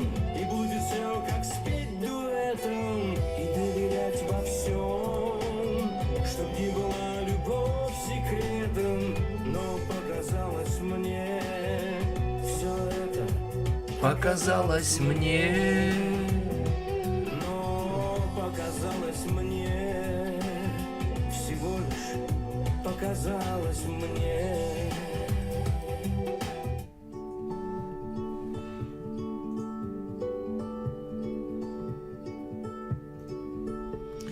Прямой эфир, день добрый. Я ведущий Евгений Сарапулов. Говорим на тему слабости, грехи. Признаешь, осознаешь, но не оставляешь. Почему? Алексей пишет: я столько книг читал, и Бхагавад-гиту, и Коран, и Пятикнижие, и Тору, и Библию, и Новый Завет, что у меня вся эта информация смешалась, и там каша. Алексей, я тоже вот это все читал. Но я остановился на Боге Авраама. Бог Авраама, Исаака и Иакова. Выбор надо делать. Спросить себя, почему вы не сделали свой выбор. Олеся пишет: вопрос такой еще. Смотрела трансляцию в Одноклассниках, не поняла, можно ли там в прямом эфире задавать вопросы, здороваться. Да, некоторые закрывают комментарии. У меня комментарии всегда открыты. Пожалуйста. Алла пишет из Израиля: доброго, удачного дня всем, шалом. Шалом алейхам. Спасибо, Алла. Василий пишет: если человек хочет измениться, он признает свои ошибки. Бывает, мы хотим измениться. Как говорил апостол Павел: доброе, которое хочу делать, не делаю. Злое, которого не хочу делать, делаю. Бедный я человек, кто поможет мне? Господи, помоги. Поэтому, Василий, недостаточно хотеть измениться, недостаточно признавать свои ошибки, грехи. Надо иметь силы, Если сил нет, попроси у кого-нибудь, чтобы он тебе помог. А Лена пишет, как должно быть, так оно и произойдет. А как оно должно быть? Происходит то, чего мы выбираем. Каждому свое. Обстоятельства в итоге складываются как результат нашего выбора одного, второго, третьего, десятого, сотого. Поэтому очень часто происходит то, что мы выбрали. Но если мы, например, выбираем оставить свои слабости, грехи, не избавляться от них, оправдывать их, наступает время, когда придется за это платить дорого, очень дорого. И что ты с этим будешь делать, ты не знаешь, но придется платить очень дорогую цену за это. Анна пишет, Евгений, скажите, можно ли доверять Яндекс новостям? Я считаю, что одним можно, а другим нельзя. Надо иметь разные источники получения новостей. Но все-таки надо иметь экспертов в своей области, экономисты, политики. У меня, например, такие есть, я на них подписан, я их слушаю, смотрю, потому что я им доверяю.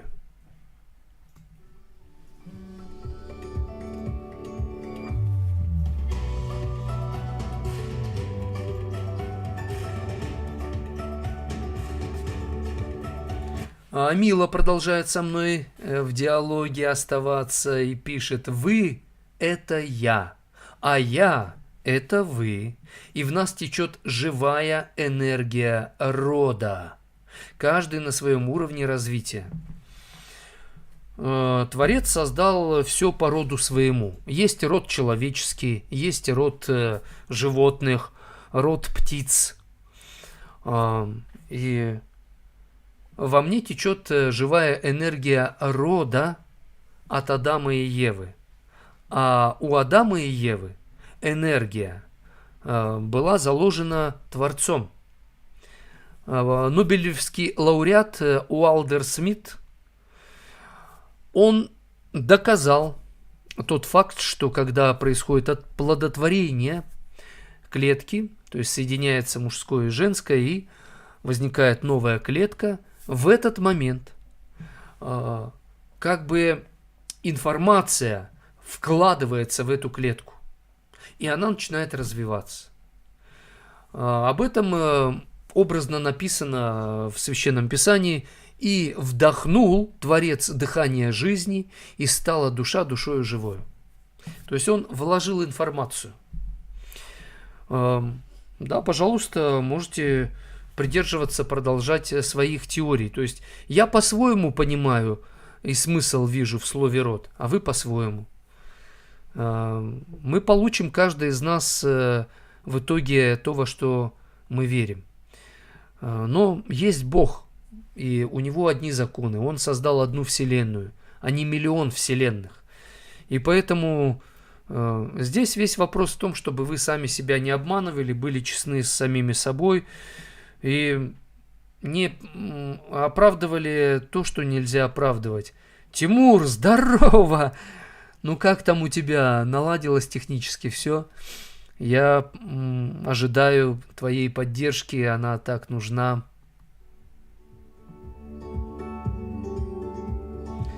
Марьяна пишет: вы же образованный человек, какие Адам и Ева? Какой мы фильм смотрели, который Лиза нам говорила? Как называется? Журналист, очень известный в Нью-Йорке. «Христос под следствием». Вот вам, Марьяна Бельская, я рекомендую посмотреть фильм «Христос под следствием». Об одном журналисте в топовом американском средстве массовой информации. Его жена стала верить в Бога, он женился на ней, когда она еще не верила, и его это стало злить, раздражать. В итоге он задался целью выявить эту ложь религиозную и начал искать факты, встречаться с людьми. В итоге он обнаружил, что фактов-то нет, есть просто домыслы, а факты это подтверждают то, что это есть, что это на самом деле. Вы знаете, я вот в это верю. Есть вещи, которые доказать невозможно. В науке существуют такие понятия, как вот у Эммануила Канта категорический императив. То есть это недоказуемое явление, принимается оно на веру. Существует так называемая теория вероятности, тоже основана на вере. Есть слово верификация, тоже основано на вере. Гипотезы, предположения, теории, это все основано на вере. Есть так называемая научная вера. Если вы внимательно будете изучать основоположников основных научных дисциплин, вы обнаружите, что многие из них это были люди глубоко верующие. И они основали основные научные дисциплины. Не все, но многие. Поэтому мне странно. Вы видите меня, вы получаете от меня полезную информацию. И моя вера отражается в моих делах. И по моим делам, вот и вера моя, да. Вера проявляется в делах человека, в частности. Мои дела, по-моему, очень нормальные, здравые, рассудительные. Мне странно, что вы в это не верите. Например, доказано, что вообще-то генетический код практически у всех одинаковый. Не практически, а у всех. То есть все произошли от одного человека, от одной женщины. Когда люди говорят, некоторые ученые, миллионы, миллиарды лет, они научно не могут это доказать, потому что это вопрос веры. Это их вера. И она проявляется в том, что на самом деле доказать, более разумно, более понятно, это вера в Творца, что есть Творец, что Он законодатель, и Он сотворил Вселенную и дал законы. Намного непонятнее, более странной, более даже глупой и наивной является вера, что ничего нет. Никакого Творца, что было что-то, из этого что-то произошло что-то, и вот в итоге мы имеем то, что имеем сейчас. Вы просто научно этим не занимались, а я занимался и продолжаю заниматься.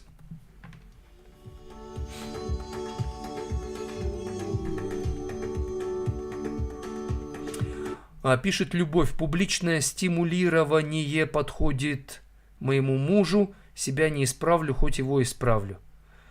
Чтобы помочь мужу исправиться, надо самой исправляться так, чтобы ему захотелось. Вы понимаете, да? Надо пример показать. А так это будет манипулирование или унижение его достоинства, или что-то неприятное выльется во что-то такое. Публичное стимулирование подходит вашему мужу. Передайте ему мой респект, уважение, потому что, значит, он сильный мужчина. Раз публично он не боится критики, обличений и готов меняться, когда его публично критикуют. Молодец. Мария пишет, я не прощаю. Кстати, Любовь, ваш муж будет исправляться и будет уходить в отрыв от вас. В итоге он станет настолько другим, что вы будете где-то позади, и у вас утратится вот эта тесная связь. Вам надо догонять его постоянно и помогать ему.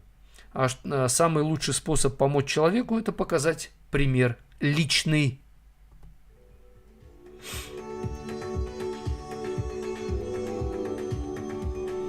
Мария пишет, я не прощаю, просто перестаю общаться с этим человеком. Это ваш выбор, делайте, что хотите. А я прощаю, потому что любовь учит прощать. Потому что любовь говорит, если не простишь, не сможешь увидеть реальность такой, какая она есть. И не сможешь жить уже полноценно. Будешь жить иллюзиями, придуманными, или чувствами горечи, управляемой будешь. И это будет неполноценная жизнь.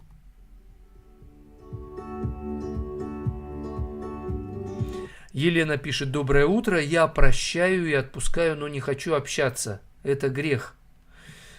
Не всегда грех.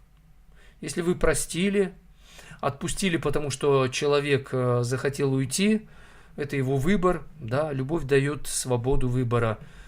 Но если вы не хотите общаться какое-то время, это понятно. Но надо оставлять шанс человеку. Может быть, вы единственный, через кого он может измениться к лучшему. Если вы не даете этого шанса, это как сказано: а кто разумеет делать добро и не делает, тому грех.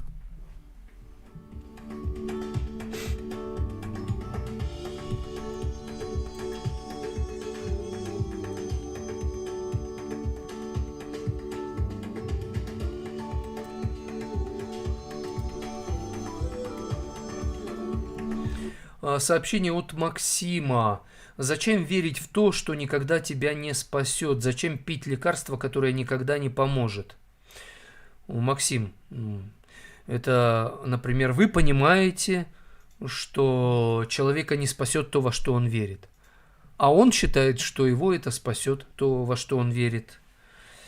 Игорь пишет: здравствуйте, расскажите, пожалуйста, правила знакомства с девушками. Главное правило: знакомьтесь не с девушкой, а с человеком. Второе правило: чтобы с девушкой знакомиться как с человеком, нужно самому быть человеком. Вы поняли? Вот таких два правила.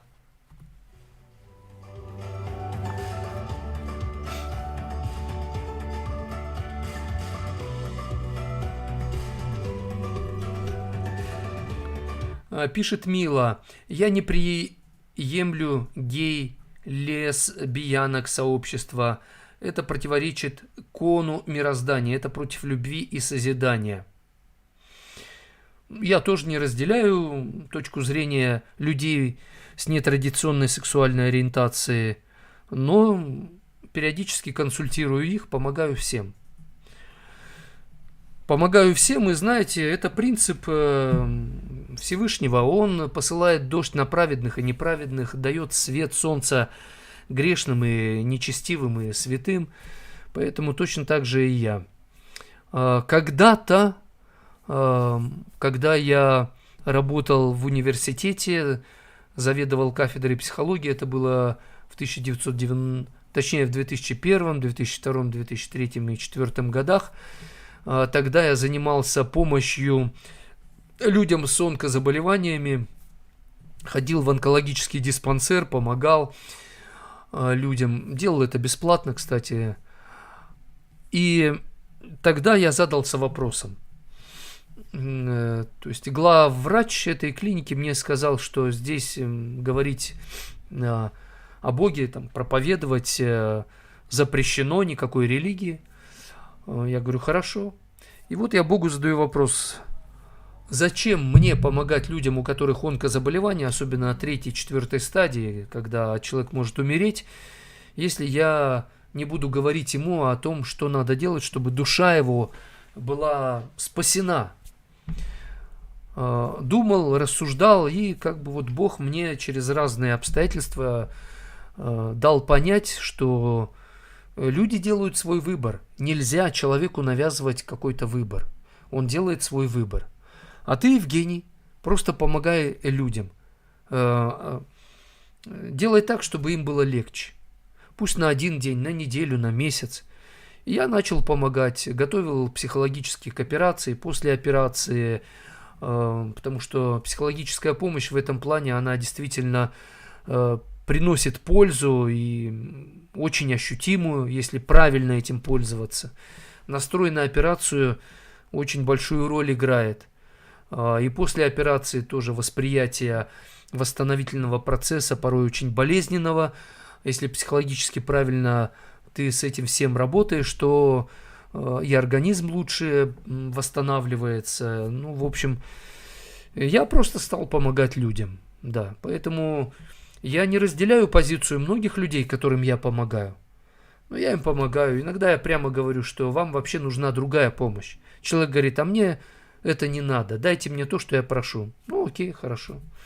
Я даю человеку, говорю: я чист, я Я вам предложил, вы отказались. Ну, что ж, тогда буду обезболивать вас. Довольно часто у меня бывает ситуация, когда я как психолог задаю человеку вопрос: вам обезболить вашу проблему или помочь ее вылечить? Люди вначале, ну, конечно, вылечить. Начинаем лечением заниматься. И часто люди говорят: нет, давайте просто обезболим и все. Я говорю: ну, лечение эффективнее же, полезнее. Нет, давайте мы обезболим и спасибо. Ну, ладно, что ж, ваш выбор. На этом этот час эфира закончился. После музыкальной паузы перейдем к следующему часу.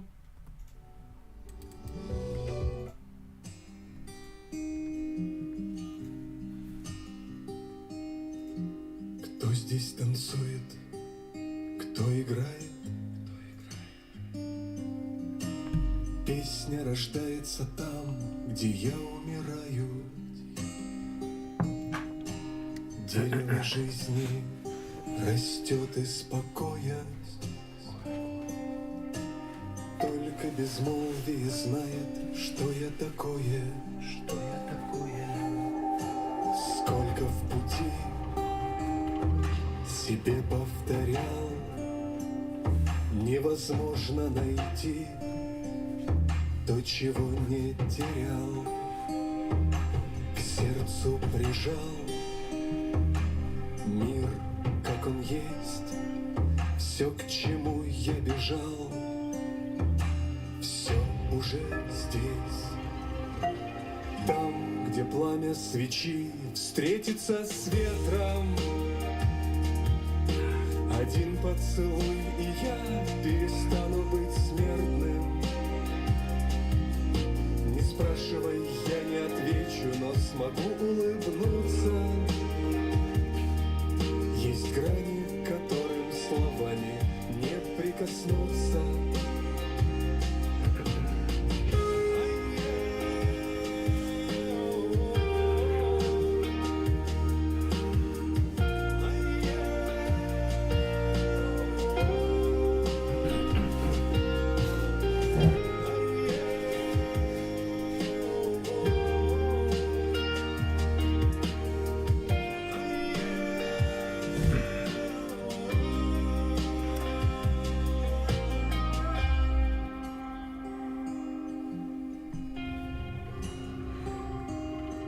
Снял с себя кожу, жду прикосновения.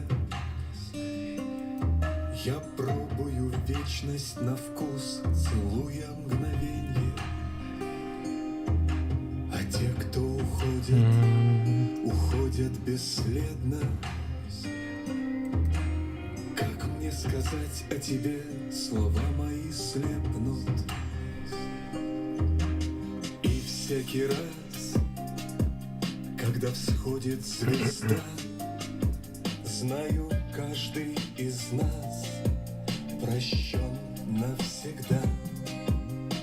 К сердцу прижал Олеся, как он есть, сил вам. к чему я бежал, все уже здесь.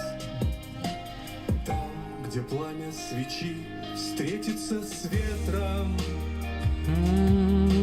один поцелуй, и я перестану быть смертным. Не спрашивай, я не отвечу, но смогу улыбнуться. Есть грани, к которым словами не прикоснуться. Там, где пламя свечи встретится с ветром, один поцелуй, и я перестану быть смертным.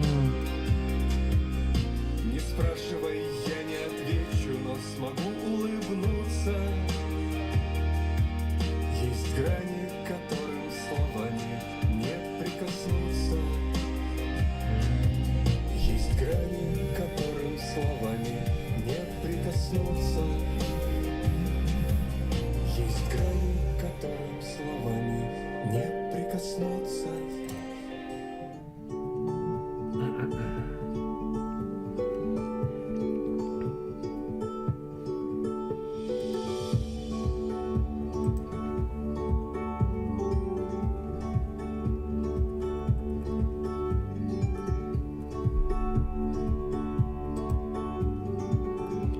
Прямой эфир, день добрый, я ведущий Евгений Сарапулов. Мы о ситуации в семье, отношения с детьми, семья. Они родные, но я не их отец. 8 лет живем вместе, у нас второй брак, мне 50, ей 35. Я хороший отец, муж, но плохой воспитатель, я их люблю, боюсь за них, а все это становится упреком. Жена устала от упреков, дети воспринимают меня как плохим, и мы поссорились с женой, 1,5 месяца не живем вместе, живем отдельно в разных домах, но в одном дворе. Она испытывает ко мне ненависть и зло, хочет развестись. Я очень люблю свою семью, не хочу разлуки. Я понял ошибку в отношениях и воспитании детей. Надо найти компромисс, любить, а не воспитывать. Как я, чтобы не получилось как упреков и обид. Что же мне со всем этим делать? Вот с этого мы начнем, но, конечно, вы можете задать совершенно разные вопросы, которые вас интересуют. Я на них отвечаю как психолог.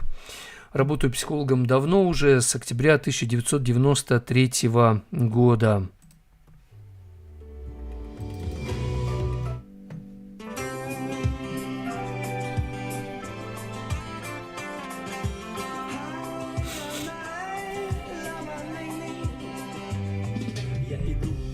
По золотому песку несу надежду, мечту. Знать хочу, что ждет меня там впереди. За плечами годы, где мы, а где они, те города. Люди, слова, как птица я взлетаю и лечу туда, где мечта и судьба сольются воедино. Все или ничего, для слабых середина. Не надо пустых разговоров, а счастья не надо. Мы поплывем по волнам, И рая земного не надо. рубите канаты. Мы поплывем по волнам. Всякий раз, когда волною накрывает, время останавливает бег. Порой бывают подводные камни, и снова навели, но звезда горит в ночи, звезда горит вдали. Жизнь продолжается, время идет, оно не ждет. Не страшен на пути любой водоворот, а мне бы только раз штурвал взять в руки, оставить позади все, что мешает мне идти. И попробуйте тогда мне дать мечтать о чем-то более ярком, чем звезда моя, та, что выше всех, но светит лишь мне. Я несу ее свет до сих пор в своем сердце. Если вдруг что, я возьму в руки весла. Если вдруг шторм, значит будет солнце. Последняя строка, скучаю по всем вам. Мое письмо уносит ветер по волнам. Не надо пустых разговоров, а счастья не надо. Мы поплывем по волнам. И рая Снова не надо рубить канаты. Мы поплывем по волнам. и окажется Ва-па-пау, па-па-пау, ва-па-пау.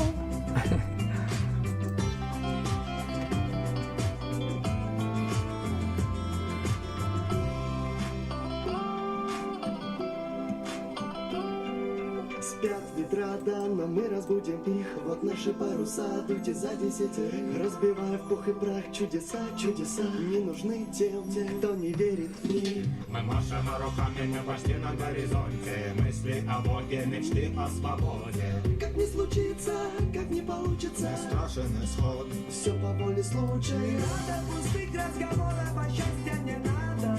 Не надо. Мы поплывем по волнам. И рая земного не надо. Бейте канаты. Мы поплывем по волнам.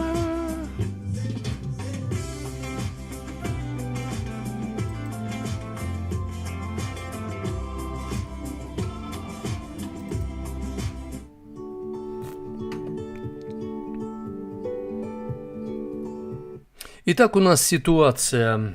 Мужчине 51, ей 35. Это уже второй брак для них. Он любит своих, точнее, ее сыновей, хороший отец, муж, но плохой воспитатель. Чтобы воспитывать детей, надо воспитывать себя. Это правило на все времена. Хочешь повлиять на других – влияй на себя. Хочешь кого-то научить чему-то – учи себя. Это закон такой.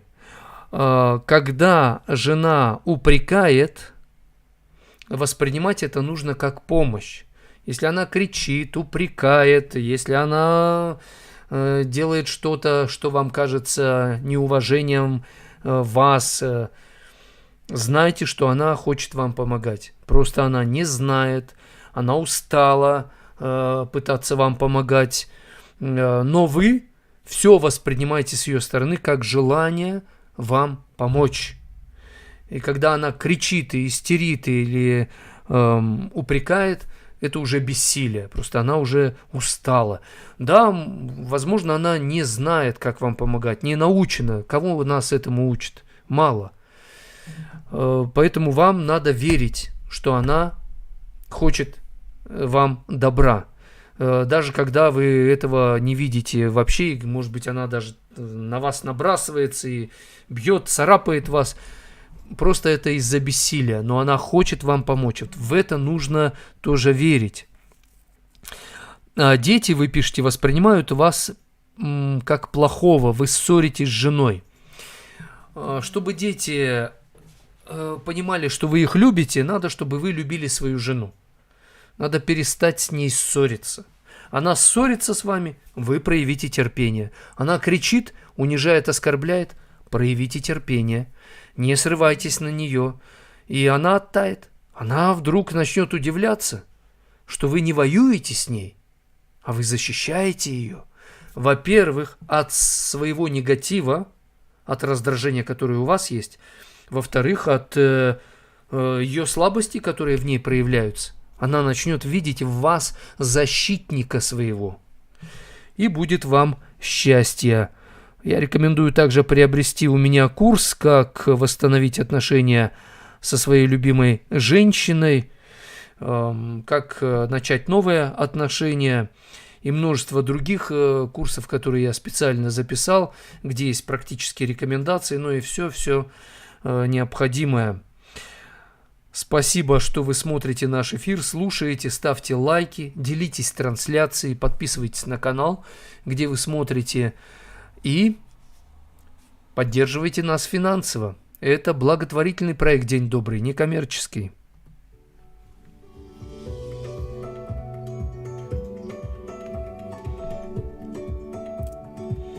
А у нас сообщение от Эли. Лишь потому, что ты не веришь в Бога, от твоего мнения Бог не исчезает, и хочешь ты или нет. Будет время, ты увидишь его, да, но он. Ага. Да, есть любовь. Если ты веришь в нее, ты ее чувствуешь. Не веришь, не чувствуешь, но она все равно есть. Алла пишет: Евгений, скажите мне идти на работу. Вы еще и поете.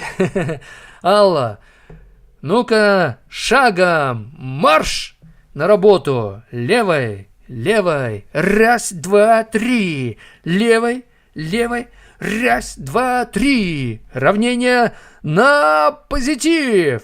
Равняйсь смирно. Вольно разойтись.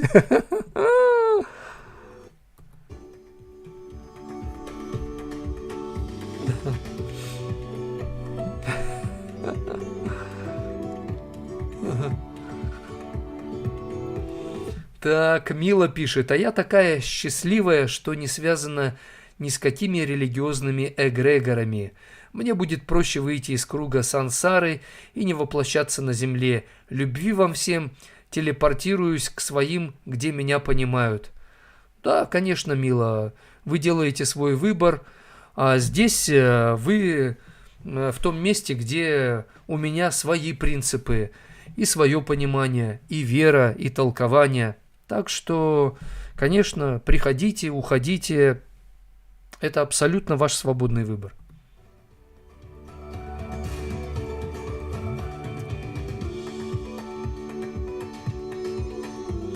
Безгрешных нет, пишут нам, сколько живу, столько каюсь. О, да, и я также. Мила пишет, а я такая... это вы уже написали. Еще она продолжила. Телепортируюсь к своим, где меня понимают, вселенных бесконечность, как и богов, творцов, абсолюта, все, нет меня. Не вынесла душа поэта. Ну что ж, поэт сочиняет свои сказки. Да. А то, о чем вы пишете, Мила, это сказка. Да, это придуманное, это иллюзия, это суеверие. Я бы это назвал. Я это изучал, я в этом даже находился. Но вы, пожалуйста, да, принимайте, не принимайте, это ваш выбор. Евгений, пишет Марина, вы верите в параллельную вселенную? Не знаю, может быть, она есть. Но я не испытываю нужды в это верить. Потому что лучше верить в любовь между людьми. Знаете, верить можно во что угодно. Придумать и верить в это. Может быть, она и есть параллельная вселенная, и может быть, их много. Я не знаю. Надо работать с тем, что мы знаем.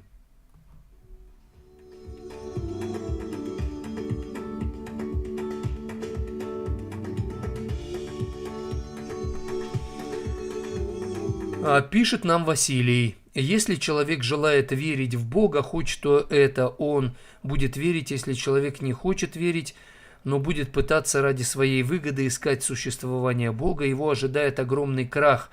Я беру пример для этого. Простой пчелиный улей, пчелиная рамка соты, как все идеально создано, как все точно, тонко. Тут главное себя не обманывать, быть честным. Знаете, с искренним Бог поступает искренне, с лукавым человеком по лукавству его.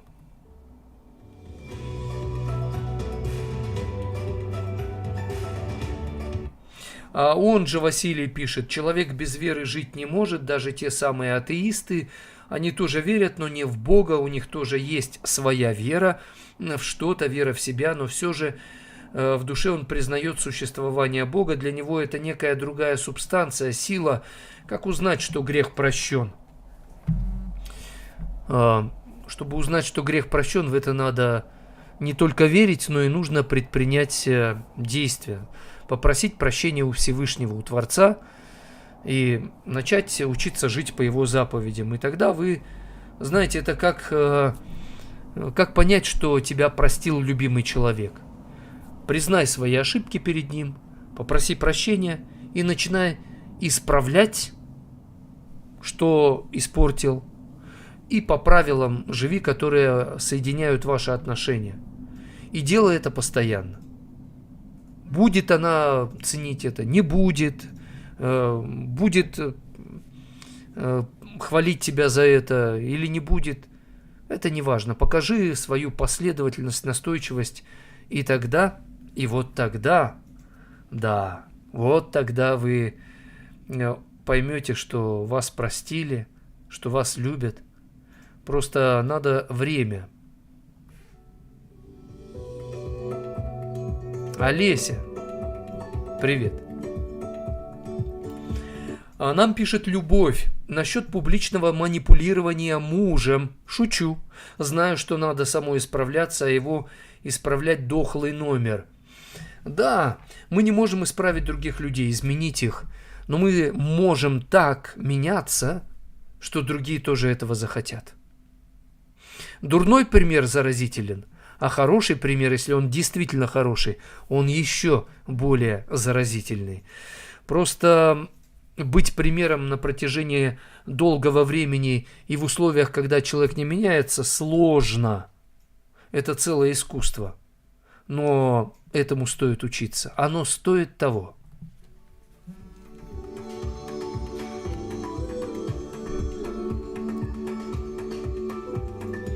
Пишет нам Алексей. Ни в коем случае не знакомьтесь с девушкой как с человеком. Максимум, чего добьетесь, это станете незаменимым другом и славным парнем. Всегда знакомьтесь с девушкой, как с девушкой. Много врите, но откровенные от души. Все равно девушка первое свидание не слушает, что вы несете. Она смотрит на вас и улыбается в душе. Я это не принимаю, с этим не соглашаюсь.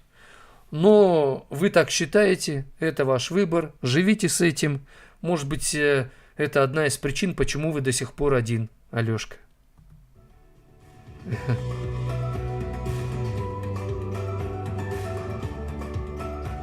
Владимир спрашивает, как я отношусь к эвтаназии, если не с точки зрения религии, а с человеческой точки зрения. Эвтаназия – это когда человек соглашается добровольно, чтобы ему дали, вкололи укол, и он умер, но без боли, незаметно. Я к этому отношусь двояко. С одной стороны, человек имеет право на подобное.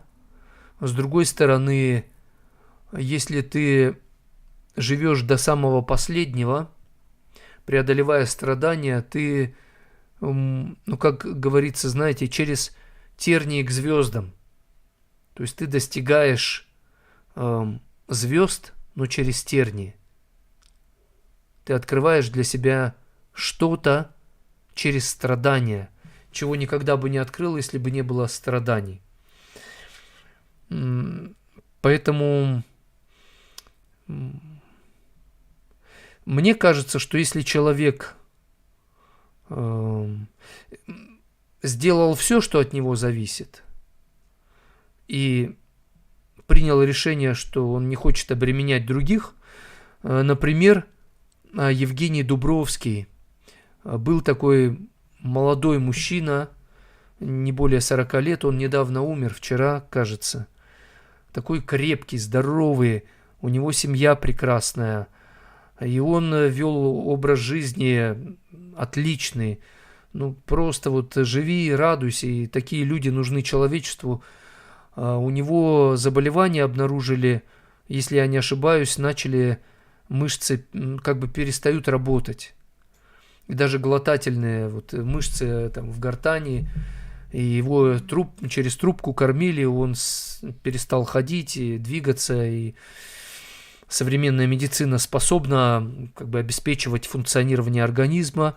В конечном итоге он написал пост о том, что он выписывается из больницы, если Бог позволит ему жить, проживет, если нет, то умрет.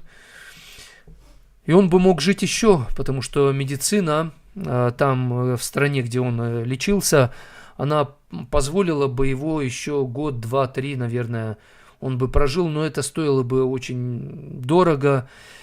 И я так понимаю, что он решил уже все. Он говорит, давайте уже все, отключайте меня от этих трубок, от обеспечения искусственного.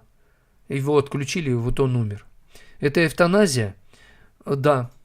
То есть ты добровольно соглашаешься умереть, хотя ты можешь еще прожить. Но ты считаешь и понимаешь, ты сравниваешь как бы факты разные и понимаешь, что это будет очень тяжело для семьи. В старые времена бывало у некоторых народов, когда человек начинал болеть и болел уже тяжело, он уходил. Уходил в лес, уходил куда-то, уходил от семьи, чтобы умереть. Потому что он не хотел быть в тягость своим близким, родным. Поэтому вопрос эвтаназии – это дискуссионный вопрос. На него окончательного ответа никто не сможет дать. Есть сторонники, есть жесткие категорические противники эвтаназии. Я к этому индивидуально подхожу. Нужно человеку дать право на это. Но человек должен быть уверен, что он как бы сделал все, что от него зависит. Вот как психолог, я, когда консультирую семейные пары, бывает уже на грани развода или развелись, меня спрашивают, а есть ли смысл возвращать, восстанавливать отношения? Я говорю, вам надо убедиться в том, что вы сделали все, что от вас зависит, и быть уверенными в том, что вы сделали еще чуть больше, чем то, что от вас зависело. И я буду свидетелем этому. потому что я психолог, профессионал именно для решения этих вопросов, плюс у меня есть дар свыше для помощи в решении подобных вопросов. Поэтому вот давайте так, и когда и вы от меня получите также свидетельство, что вы сделали все, что от вас зависит, тогда дальше уже живите, да, там развод произошел, и восстанавливать отношения с вашей стороны не стоит. Если он вдруг изменится, и, в общем, здесь мы работаем индивидуально. Я вижу, что Бог дает свободу, очень много. Он не дает ответ, делай так или так, то есть 10 заповедей, но они тоже такие неоднозначные. Например, заповедь «не убивай». Вроде бы однозначен, да, убийство – грех, но в то же время Бог дает меч властным, точнее силовым структурам, чтобы они наказывали злодеев, ловили и сажали в тюрьму, или там смертная казнь, высшая мера наказания. Это право дается, но это же тоже убийство. То есть заповедь «не убий», она такая, оказывается, неоднозначная. То есть кому-то дается право, но это должно быть по закону, самосуд не разрешен. И поэтому мы, например, вот некоторые буквально говорят, вообще никого нельзя убивать. Тараканов, клопов, тем более животных. И вегетарианцы, они не едят мясо, рыбу. Я им задаю вопрос, а что для вас жизнь? Например, вы кушаете репу, морковку, капусту, гречку. В этом есть жизнь? Ну, в основном мы приходим к выводу, что жизнь есть. Я говорю, значит, вы убиваете жизнь, съедаете это, а это умирает, а вы живете. Что-то должно умирать, чтобы другое жило. Если зерно, упав в землю, не умрет, оно не даст росточка и не будет плодов. Это закон. Поэтому у меня к вегетарианцам всегда вопрос, что вы считаете жизнью? Бог разрешил кушать мясо, рыбу. Поэтому это всегда вопрос, что человек понимает под любовью, под жизнью и прочее. Так. 10:23.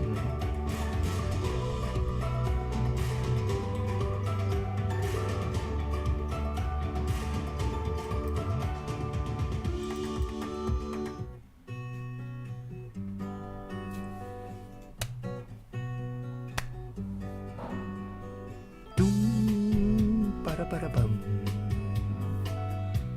Тун-ту-дум.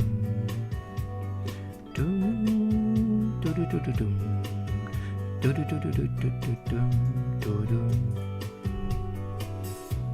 Бури и метели землю одолели. Птицы белые мои к солнцу улетели. По заснеженным следам спешите в край далекий, в путь нелегкий, к светлым солнечным водам. Отыщите мою радость, что за горем затерялась. Принесите песню мне о родившейся весне.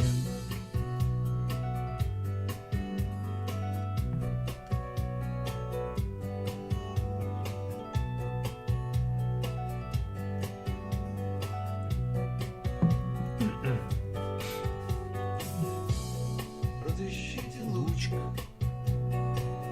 что закрыли тучи,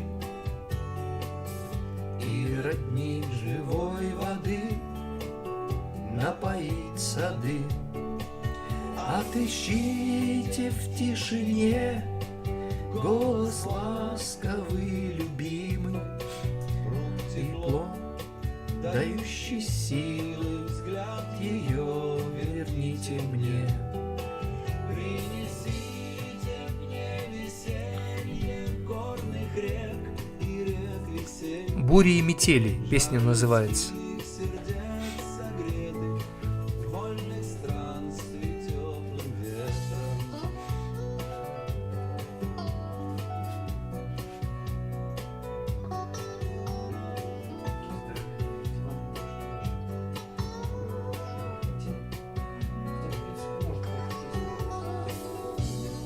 Попросите небо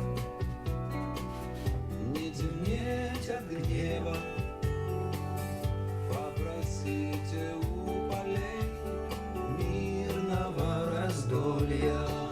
Попросите у лесов чистых звонких голосов, чтоб сказать о том, как труден путь души, спешащий к людям.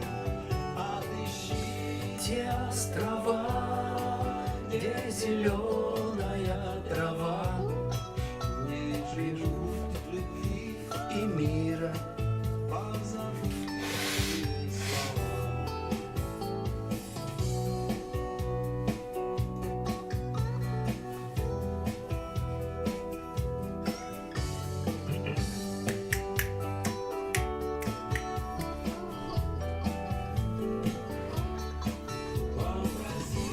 Те у лесов голосов Чтоб сказать о том, как труден путь души, спешащий к людям. Отыщите острова, где зеленая трава, не живут любви и мира, позабытые слова.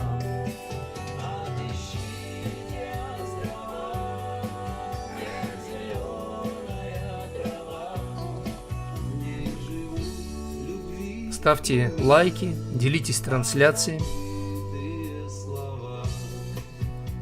Спасибо.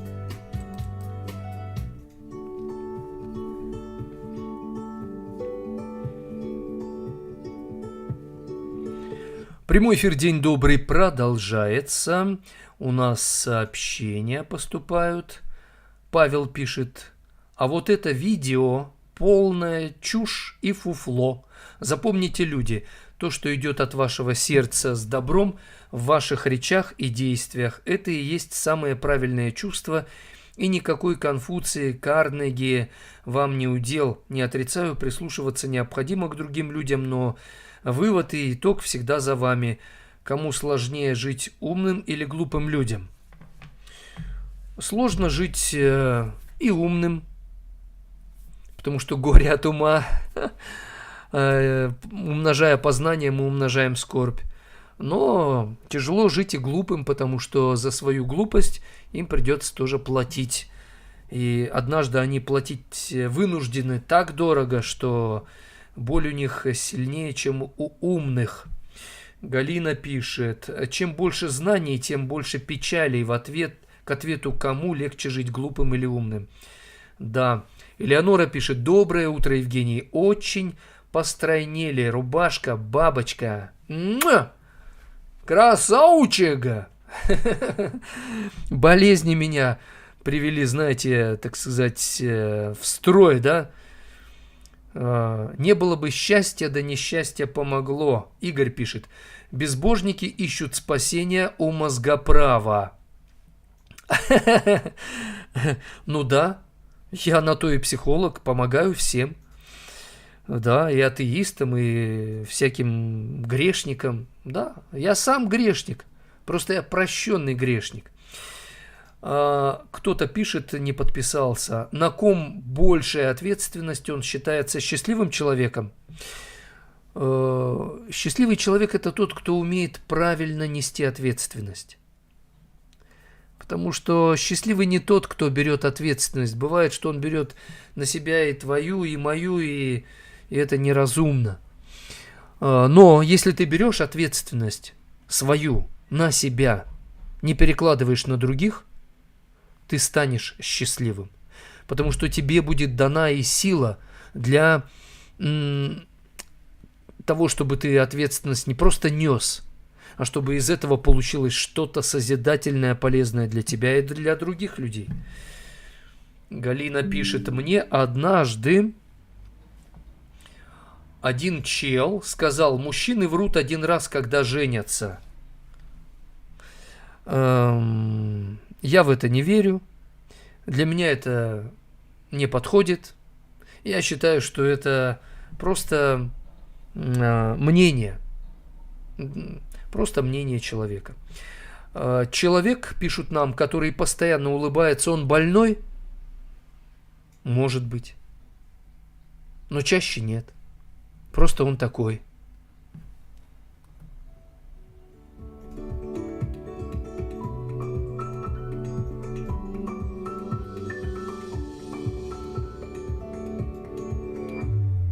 Владимир пишет: 50, 35. Это если мне 39, это получается, мне нужно жену 24. И что я буду делать с ней? Кулички в песочке лепить. Что вы будете делать с ней? Любить надо женщину. Любить ее как женщину, как человека, как личность. Дружить с ней. Учиться быть с ней партнером и союзником. И будет вам счастье.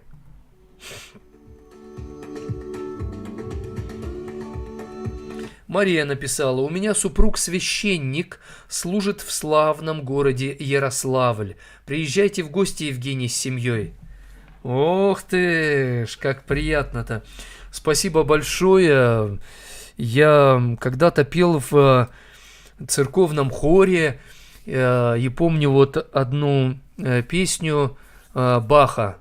О, дай покой, о, дай покой душе моей, Господи Боже, милости Твоей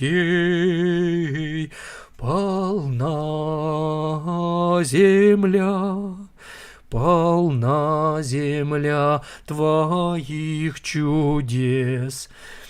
Ты источник добра, Господи, для всех. Ты наше солнце, Ты наше солнце, Ты нас озаряешь ярким светом и теплом. Согрей, согрей меня своим лучом.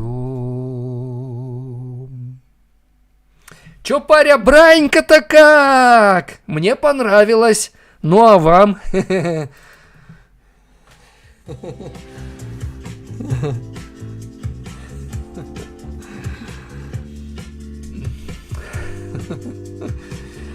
Явно бабуси не хватает, да?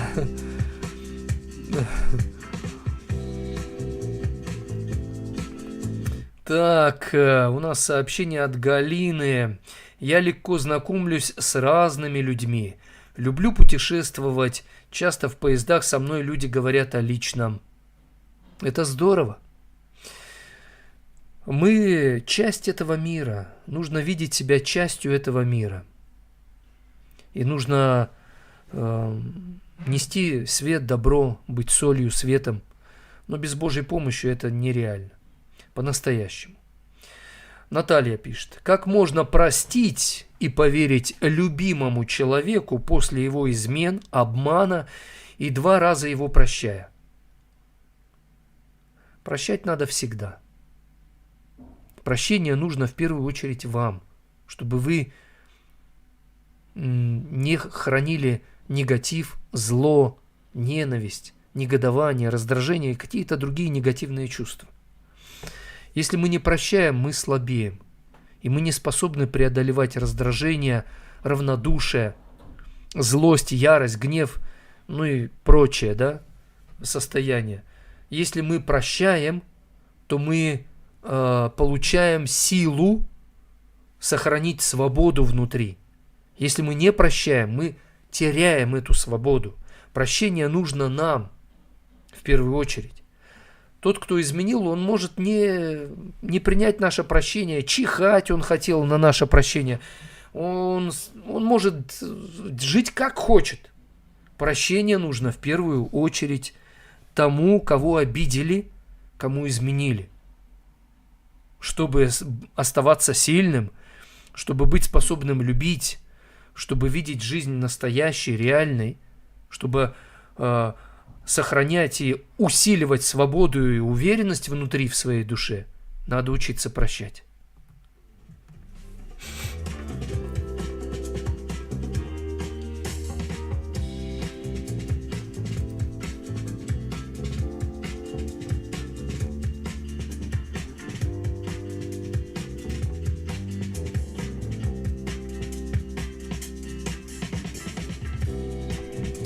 В контексте вот этого рассуждения о прощении хочу поставить песню в исполнении Игоря Саруханова «Прости».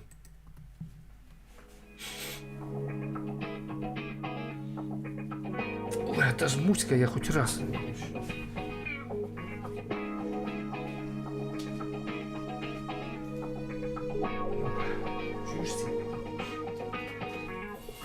Я недавно отмотал назад всю свою жизнь и посмотрел, скольких женщин я не понимал, но очень их понять хотел.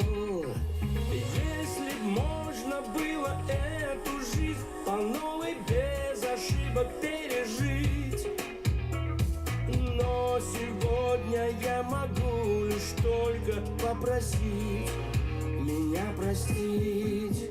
Прости, прости,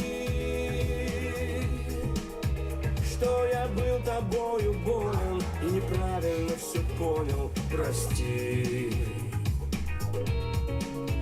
прости.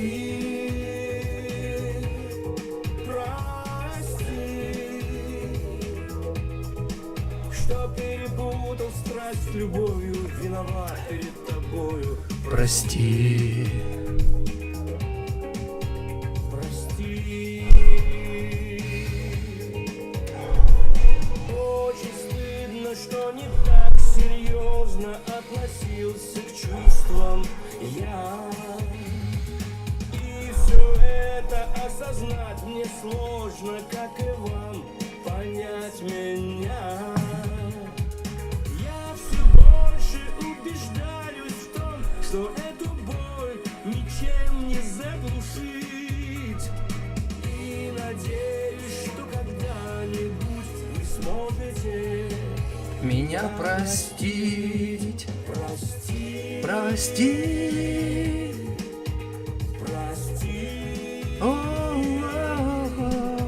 что я был тобою болен и неправильно все понял. Прости. Прости, прости,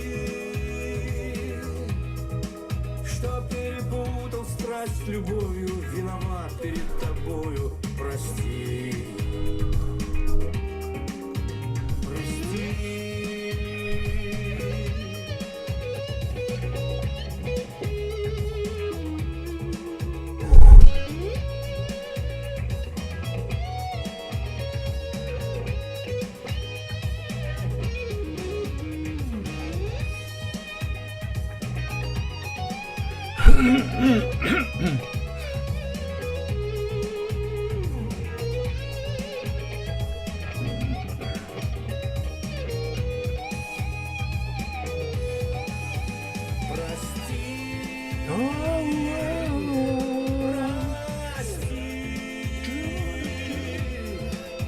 Что я был тобою болен и неправильно все понял. Прости.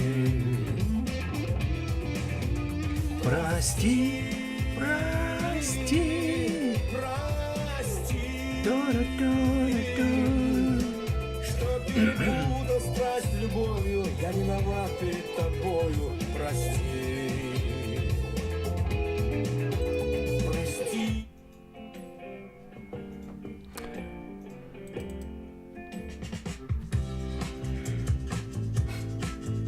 Прямой эфир «День добрый» продолжается. У нас сообщение от